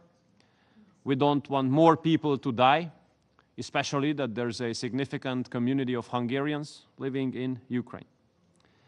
And if we are honest to ourselves, and if we don't use only panels of communication, then I think it's obvious that what has been done so far has not worked out at all from the perspective of peace. The weapon deliveries have absolutely not helped to bring this war closer to its conclusion. Weapon deliveries have absolutely not helped in bringing this war to an end. And the increase of the number of weapons on both sides of the front line ended up in more casualties and also the prolongation. And we are super concerned about the ever-growing risk of escalation, and we are absolutely concerned about the open references to the use of any type of nuclear weapons. We Hungarians argue in favor of ceasefire and peace talks to be started. We Hungarians do believe that this is the fastest way towards peace, especially that what has happened so far proves that there is no solution on the battlefield. What you have on the battlefield is casualties and destruction. And we Hungarians are proud to be among the global majority for peace, and we are ready to take part in all global initiatives which brings forward the hope for peace and strengthens the volume of peace. And we do hope that this high-level week of the General Assembly will bring us closer to the conclusion of the war, bring us closer to peace, and brings us closer to the end of the suffering of the people in our neighborhood. Thank you. I thank His Excellency Mr. Szijjártó for his statement. I now give the floor to His Excellency Mr. Radoslaw Sikorski, Minister for Foreign Affairs of Poland. Madam President, Excellencies, the Russian ambassador predicted that this debate will consist of, quote, hackneyed statements dictated by Brussels. It's a lie. I assure you that what you're about to hear, I wrote myself. The Russian ambassador claims that Russia does not bomb civilian targets. That's a second lie. 2 weeks ago, I visited the Ukrainian city of Lviv, where a townhouse was hit with a Russian Kalibr missile. This is the result. A man saw his wife and 3 daughters taken out of the rubble dead. All of them were civilians. All of them lived far away from the front line, and all of them were killed. The Russian ambassador has talked about children's graveyard in Gaza, which is indeed a tragic situation. Well, Ukrainian children are targeted not only with bombs. Thousands have been kidnapped and taken into Russia, where they are brainwashed in order to strip them of memories and of their national identity. Russia claims that these children are orphans, left alone in a war zone. Another lie. Many of them were separated from their parents, either by accident during attacks or deliberately by the aggressor's army. Independent reports revealed that, and I quote, officials have deported Ukrainian children to Russia or Russian-held territories without consent, lied to them that they weren't wanted by their parents, used them for propaganda, and given them Russian families and citizenship. Special camps offer the abducted children Russian patriotic education, and a hotline was established to pair the minors with potential foster families, in inverted commas, luring the latter with money. On top of that, Mr. Putin signed a decree fast-tracking the process of granting Russian citizenship to stolen Ukrainian children. This is not collateral war damage. It was a plan devised before the war and ruthlessly executed. UN investigators concluded that these actions constitute war crimes. In October 2022, the International Criminal Court issued an arrest warrant for Vladimir Putin. Ambassador Nebenzia and Russian propagandists like to refer to the democratically elected government of Ukraine as Nazis, as you've just heard. It so happens that in Poland, I live three kilometers from Potulice, the site of a former Nazi filtration camp during the Second World War. It's known for the fact that thousands of children were imprisoned there from Poland and the Soviet Union, from around Smolensk and Vitebsk. Up to 800 of these children died, but thousands were transferred west to be Germanized. Blonde, blue-eyed, Aryan children deemed to be racially suitable. I therefore have a few questions to the Russian ambassador and his superiors. How does what you are doing to Ukrainian kidnapped children differ from what German Nazis did to your children and ours? How many Russian officials have adopted stolen Ukrainian children following, as reported by the BBC, the example of Sergei Mironov, former chairman of the Russian Federation Council? When will you return the remaining thousands of stolen Ukrainian children back to Ukraine? Do you know that stealing in other countries' children is tantamount to genocide, as recently reaffirmed by the Parliamentary Assembly of the Council of Europe? Do you remember that diplomats and propagandists of a genocidal regime are also criminals, as Soviet prosecutors argued at Nuremberg with reference to Ribbentrop and Streicher? Permanent members of the UN Security Council are supposed to be guardians of peace and not to fight their wars with other people's children. This is Russia's shame that will not be forgiven or forgotten. And by the way, since Ambassador Nebenzia denies the reality of Soviet Nazi collaboration in the invasion of Poland in 1939, here are pictures of their joint parade. I'm sure you recognize the Soviet uniforms. Thank you very much. I thank His Excellency Mr. Sikorski for his statement. I now give the floor to His Excellency Mr. Juraj Blanar, Minister for Foreign and European Affairs of Slovakia. Thank you, Madam President, Excellencies, dear colleagues. I would like to thank you for the opportunity to take the floor as a direct neighbor of Ukraine and deliver the key message on behalf of Slovakia. Now I would like to focus on 3 points. Firstly, to reiterate our principal position. Slovakia supports the sovereignty, independence, and territorial integrity of Ukraine within its international recognized border as a matter of principle. Borders must be respected and cannot be changed by force. The sovereignty of all must be respected.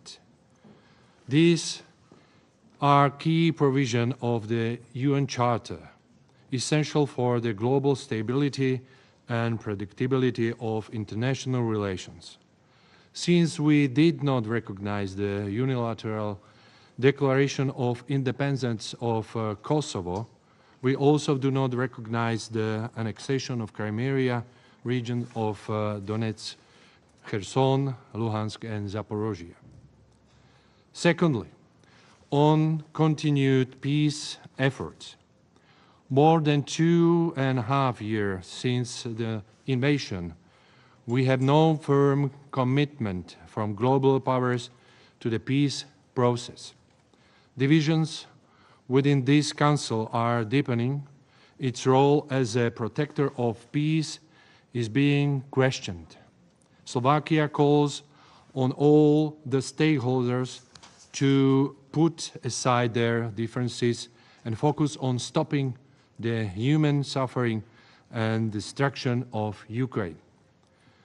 There is no alternative to dialogue, as the situation cannot be resolved by the military means alone. The war against Ukraine, as well as in Gaza, has dire global consequences for global food and energy security and the supply routes. And when we talk about the peace, we must be very specific. A lasting, just peace for Ukraine cannot be achieved outside of the key principles of the UN Charter. Slovakia stands ready to support any meaningful process or format for respects these principles. The process will be determine the outcome. This conflict cannot be solved unless the competition of global powers is replaced by their cooperation and return to diplomacy. Let me finish this part of about the peace by using of the words of Albert Einstein. Peace cannot be kept by force. It cannot only be achieved by understanding. Thirdly, the future of Ukraine is in the European Union. My government supports a peaceful, independent, sovereign, democratic and prosperous Ukraine with a stable, internationally recognized borders and firmly advancing on its reform path towards future European Union membership. Yesterday, I spoke at the G7 Plus meeting about the continued support for Ukraine ahead of upcoming winter. We keep providing emergency volumes of electricity, gas and diesel fuel to minimize power and heat outages in Ukraine. People are our primary concern. To this end, the third joint meeting of the governments of Slovakia and Ukraine, Slovak and Ukraine governments will soon take place with the aim of speeding up the implementation of the roadmap signed by our prime ministers earlier this year, focusing on strategic infrastructure and connectivity. Slovakia remains engaged to provide solidarity to people in Ukraine as well as in Gaza and Sudan. Thank you for your attention. I thank His Excellency Mr. Blana for his statement. I now give the floor to His Excellency Mr. Josep Borrell, High Representative of the European Union for Foreign Affairs and Security Policy and Vice President of the European Commission. Mr. President, distinguished members of the Council, we meet today as a permanent member of this Council. Russia continues carrying a brutal, unjustified and unprovoked war of aggression against Ukraine. As many have said today, it's a blatant violation of the United Nations Charter. Russia launched a war against Ukraine. It is the first interstate war in Europe since World War II. And Ukraine defends itself in line with its right to self-defense under the United Nations Charter, and it does so against a nuclear-armed state. The international community must remain determined to support Ukraine's freedom, independence, sovereignty, and territorial integrity within its internationally recognized border. Some has declared here today that they love peace. Oh yes, they love peace. No one loves peace more than the Ukrainians. And they want peace quickly, the quickest possible way. But they haven't mentioned that the quickest possible way is Russia withdrawing their troops from Ukraine. This would be the quickest possible way. Yes, there is another way, Ukrainian surrender. But we don't want this kind of ending the war. And they are desolated because the fact that we have been providing support to Ukraine has not finished the war. No, but it has allowed Ukraine to defend itself. And we want Ukraine to continue defending itself. So to all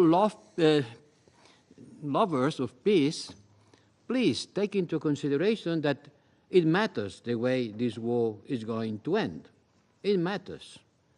And one way of ending this war, which is Ukrainian surrender in front of the violation of their territorial integrity, will be a good example for the perpetrator of this violation to start again and again. So please, my call to all peace lovers is to keep in mind that what we are talking about is about the freedom of one country, one people, who is defending itself against an aggressor. United Nations reports are unequivocal. The deliberate destruction of civilian homes and infrastructures, depriving the civilian population of services necessary for its survival, particularly when the winter season starts and 2/3 of electricity production capacity of the country has been destroyed. The recent transfer of short-range ballistic missiles by Iran to Russia, and in doing also with North Korea, is becoming an enabler of Russian aggression. And this represents a substantive material escalation and a direct threat to European security. These weapons will be likely used against Ukrainian civilians, adding another layer of suffering and destruction of this war.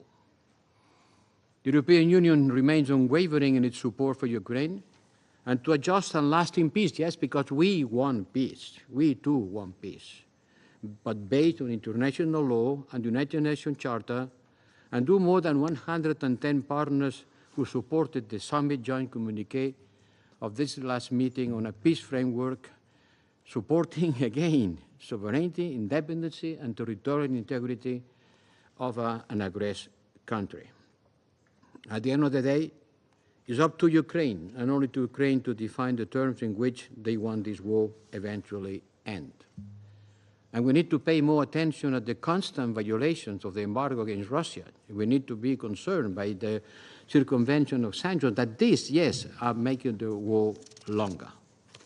And we have to reinforce the legitimacy of our support to Ukraine by being consistent with our values and applying these values everywhere. This is the best way of supporting Ukraine. Consistency is of the essence.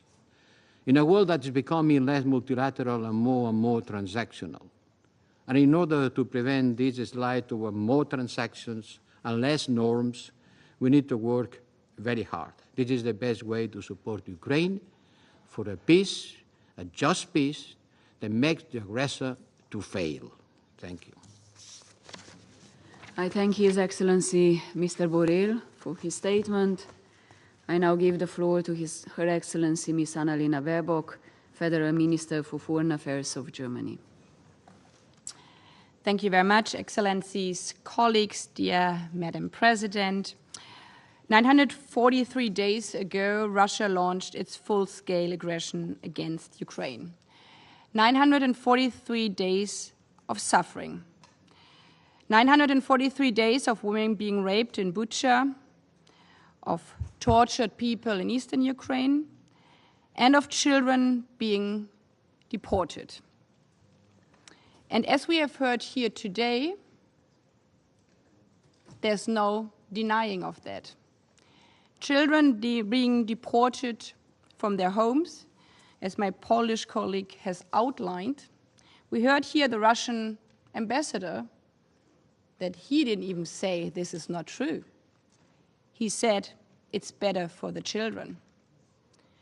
There's an estimation that more than 20,000 children have been deported.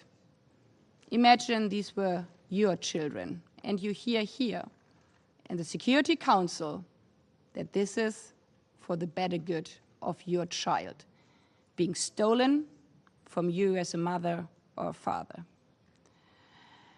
I had the chance to speak one of the very, very few teenager girls who could be returned. She was telling me in tears, please promise me one thing. You won't stop, you won't stay silent until all the other girls, all the other boys, the little children have been returned. And this is our promise we gave. We as European neighbors, we as Germans, my country, what we heard here from our Polish friends, who were responsible for the worst crime on the European continent, who are lucky to live in peace again, my generation to live in peace again, because others were there for us, other European friends and partners, that my country could live in peace, reunified in the middle of Europe. And this is also my plea to those where I totally understand, who ask us, can you please stop this? Maybe it would help if you do not support Ukraine in self-defense. Maybe we should just ignore what's happening. We cannot do that, because my country pledged that we always stand up for the principles of this united nation. And we won't rest until these children are being back to their families. And yes, the Russian Federation, the ambassador who always leaves after he has spoken here, I've experienced that a couple of times, you can fool yourself. The strongest man of your country can hide behind teenager girls who he kidnapped. But you cannot fool the world. I mean, we don't have to go through all the 943 days of all the atrocities. We can all just remember what happened on Sunday here in New York. Russia wanted to prevent us from a real breakthrough for the UN. When a vast majority of states rallied around the values of the Charter, the fooling of the world happened just then, when Russia wanted to prevent us from a real breakthrough for the UN. And then we can read it all on Twitter. Their truth is that the majority from the, I quote, jungle was not capable of taking the right decision. This is how Putin's Russia these days speaks about other countries, the jungle. This is how they speak about Ukraine, a beauty which has to be raped. And this is how Putin's soldiers, Putin's army behaves. Every day, 943 days. Lately, with heavy drone attacks and missiles directly targeted power plants. 2/3 of electricity and heating is being destroyed right now, even though we try to protect it with air defense. 2/3 being destroyed, not by coincidence, but because winter is coming again. Minus 15 degrees means that electricity doesn't work, heating doesn't work, and water is being frozen. This is a crime against humanity. People freezing to death. And this is why, again, I would like to call on all the friends around the world. We can totally understand that some of you think maybe if there is no weapon support anymore for Ukraine, maybe if we just call neutrally on all sides, this can go better. But I mean, the truth is, if there's no air defense left around the remaining electricity hubs, there's no electricity in Ukraine anymore. Then everything is being destroyed. And yes, we can call on both sides neutrally. But Vladimir Zelensky invited the Russian president to the negotiation table in summer. He offered a dialogue. And Vladimir Putin has responded with new levels of aggression. In June, Ukraine invited Russia to a second international peace conference. Putin's response, he bombed a children's hospital in Kiev. And this is why we believe we have to send further air defense to protect children's hospitals. And this is why we are on one hand very grateful that an increasing number of our partners in the world are thinking about how to end this war. We need this. We need an end to this war. But this cannot mean for us to stand by and watch while there is no end to this war, while Putin hasn't taken the seat at the negotiation table, to just stand by and watch Russia destroying the remaining half of Ukraine. For us, when we are speaking about peace, we believe it must be a just and lasting peace. Speaking about peace means Ukraine must be sure that the end of the fighting does not mean another round of preparations in Russia, neither another round in Ukraine, nor in Moldova, nor in Poland, like we've heard again from our colleague here at the table. Speaking about peace, just and lasting peace, means that Ukraine's existence as a free and independent country is guaranteed. It means security guarantees. This is hard, and every day people are dying. But Excellencies, on Sunday, we have showed what we can achieve if we join forces.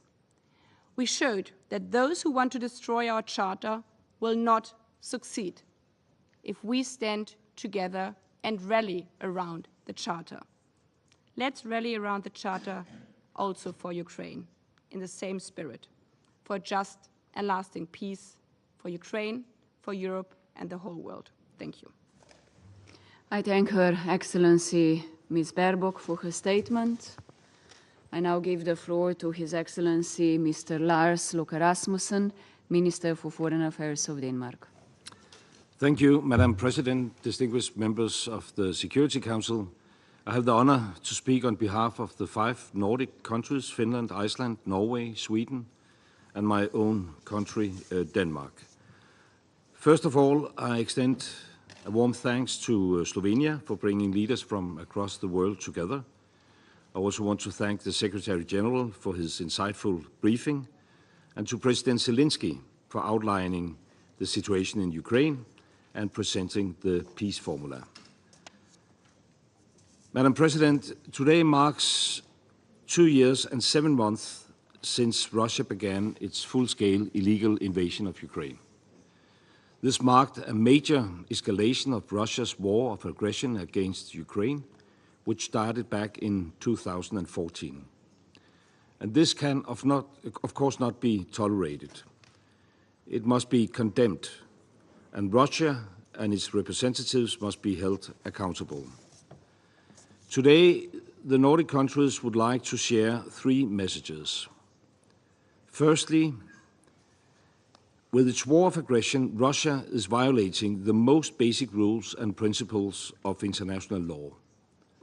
It is deeply appalling that Russia, a permanent member of the Council, continues to disregard the UN Charter, which is the cornerstone of this institution.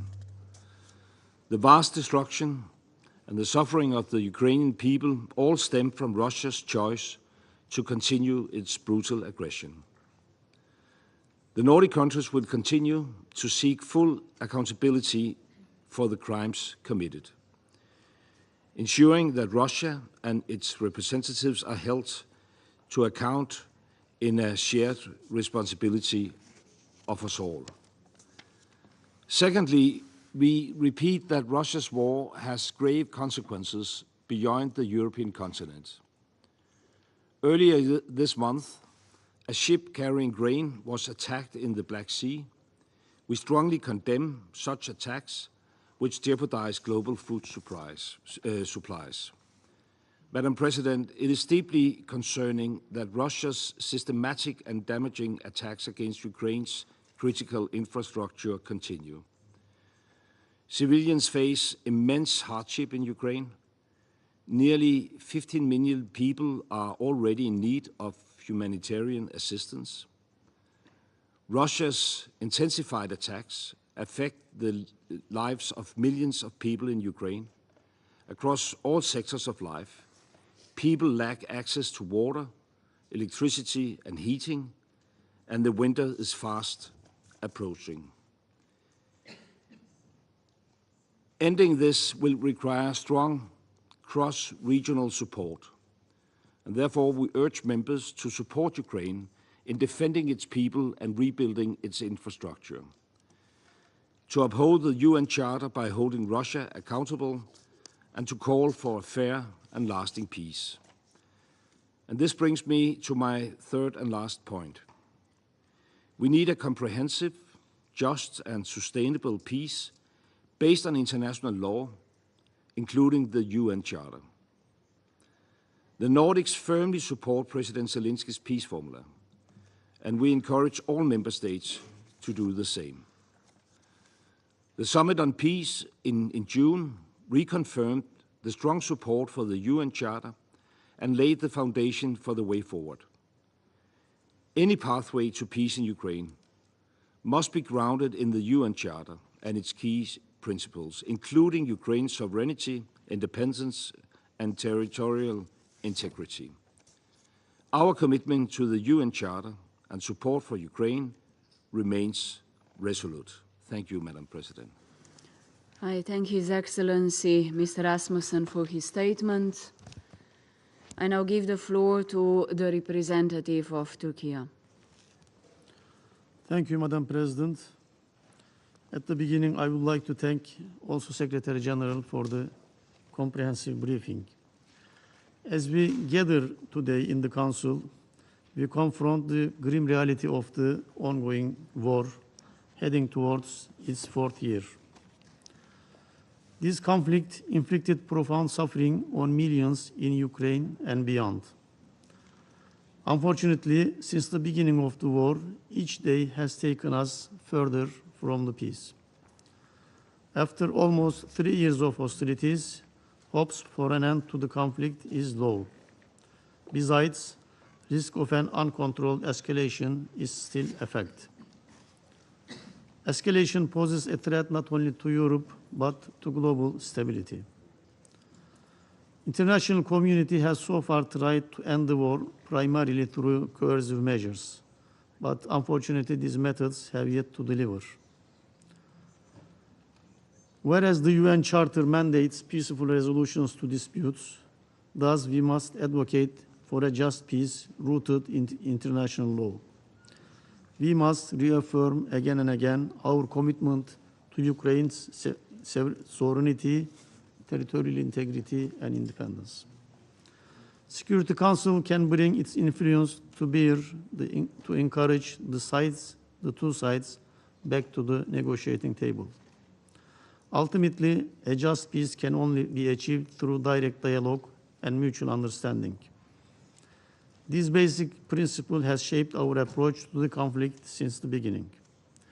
We maintain our position that diplomatic efforts and dialogue should constitute the focus of our endeavors. We continue to stand in full solidarity with the Crimean Tatar Turks in supporting their efforts to claim their rights. Madam President, above all, we must prevent at all costs the emergence of a new geopolitical fault line that will run through Ukraine and trigger a long-term global confrontation. It remains important to encourage the two sides to consider revitalizing the diplomatic track despite the current circumstances. Madam President, as all know, some Turkish initiatives in coordination with the UN yielded some important results, such as Black Sea Grain Initiative, exchange of prisoners of war, capturing sea mines, and some other initiatives are still pending, but we never give up trying. Thank you. I thank the representative of Turkey. I now give the floor to His Excellency Mr. Antonio Tajani, Minister of Foreign Affairs and International Cooperation of Italy.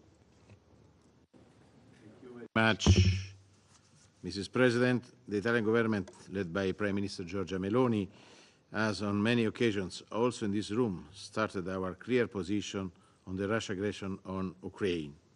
Italy stands with Ukraine with the goal of a just peace. We stand with an invaded people fighting to defend their freedom and sovereignty. This is a key priority. At the United Nations, in the European Union, and as President of the G7 this year. Just in the last few days, here in New York, I chaired 2 G7 meetings on Ukraine. Supporting the defense of Kiev is crucial, but also is crucial to protect its infrastructures. Our support is focused on the defense of Ukrainian territories. We are not at war with Russia. Our goal is to achieve peace. We are in favor of a conference of peace also with Russia, also with China, for achieving a good agreement, but peace is not a defeat of Ukraine. Peace is the freedom and integrity of Ukraine. I wish to express our full solidarity with the Ukrainian government and people for the current intense Russian attacks to the energy infrastructures. Winter is imminent. We are very concerned by the situation and we reaffirm our support to Ukraine and its energy sector. International humanitarian law calls for the respect of the energy infrastructures. As I started in our G7 Plus meeting on energy just yesterday, since the start of the war, Italy provided several hundred tons of materials, including generators. Italian government, together with our companies, contributed with important donations.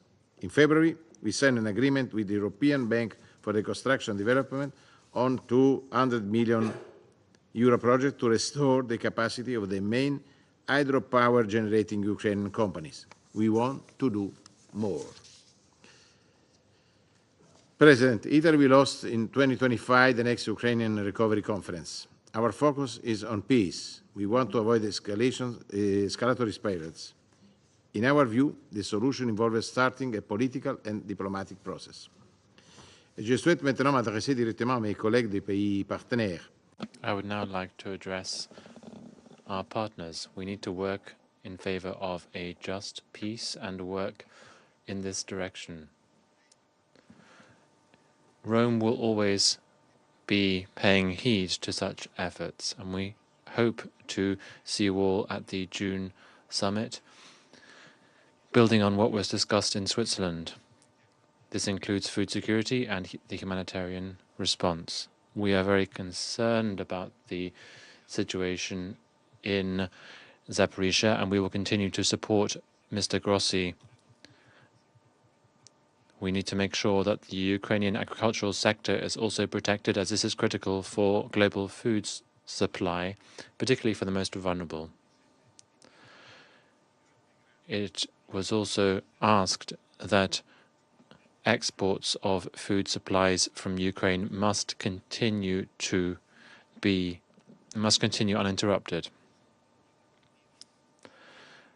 We will continue to work on these points.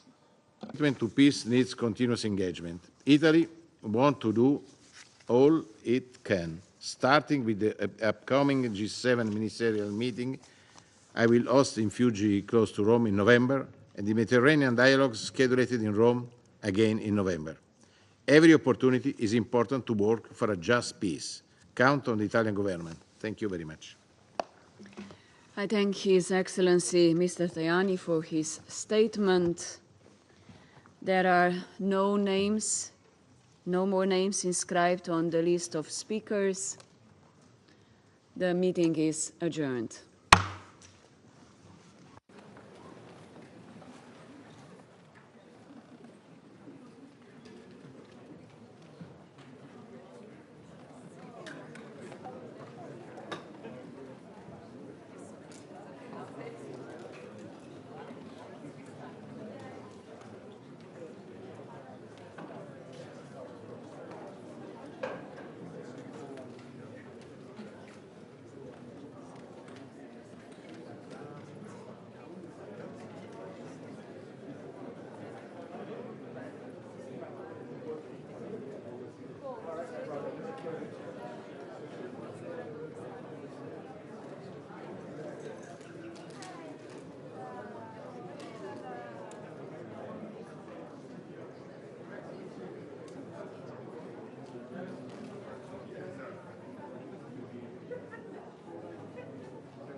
You add military, civilian, economic, financial, and humanitarian, is greater than the US. More than 100 billion euros is the bill that we have paid. Among them, 45 on military support. Less than the US? Yes, certainly, but quite an important figure. 45 billion is not negligible. And adding everything together, we are, I think, the European Union, I'm sure, the greatest supporter to Ukraine. And one thing for me is clear. As far as the Ukrainians want to resist, we have to support them. Otherwise, we will make a historical mistake. Thank you very much. Thank you.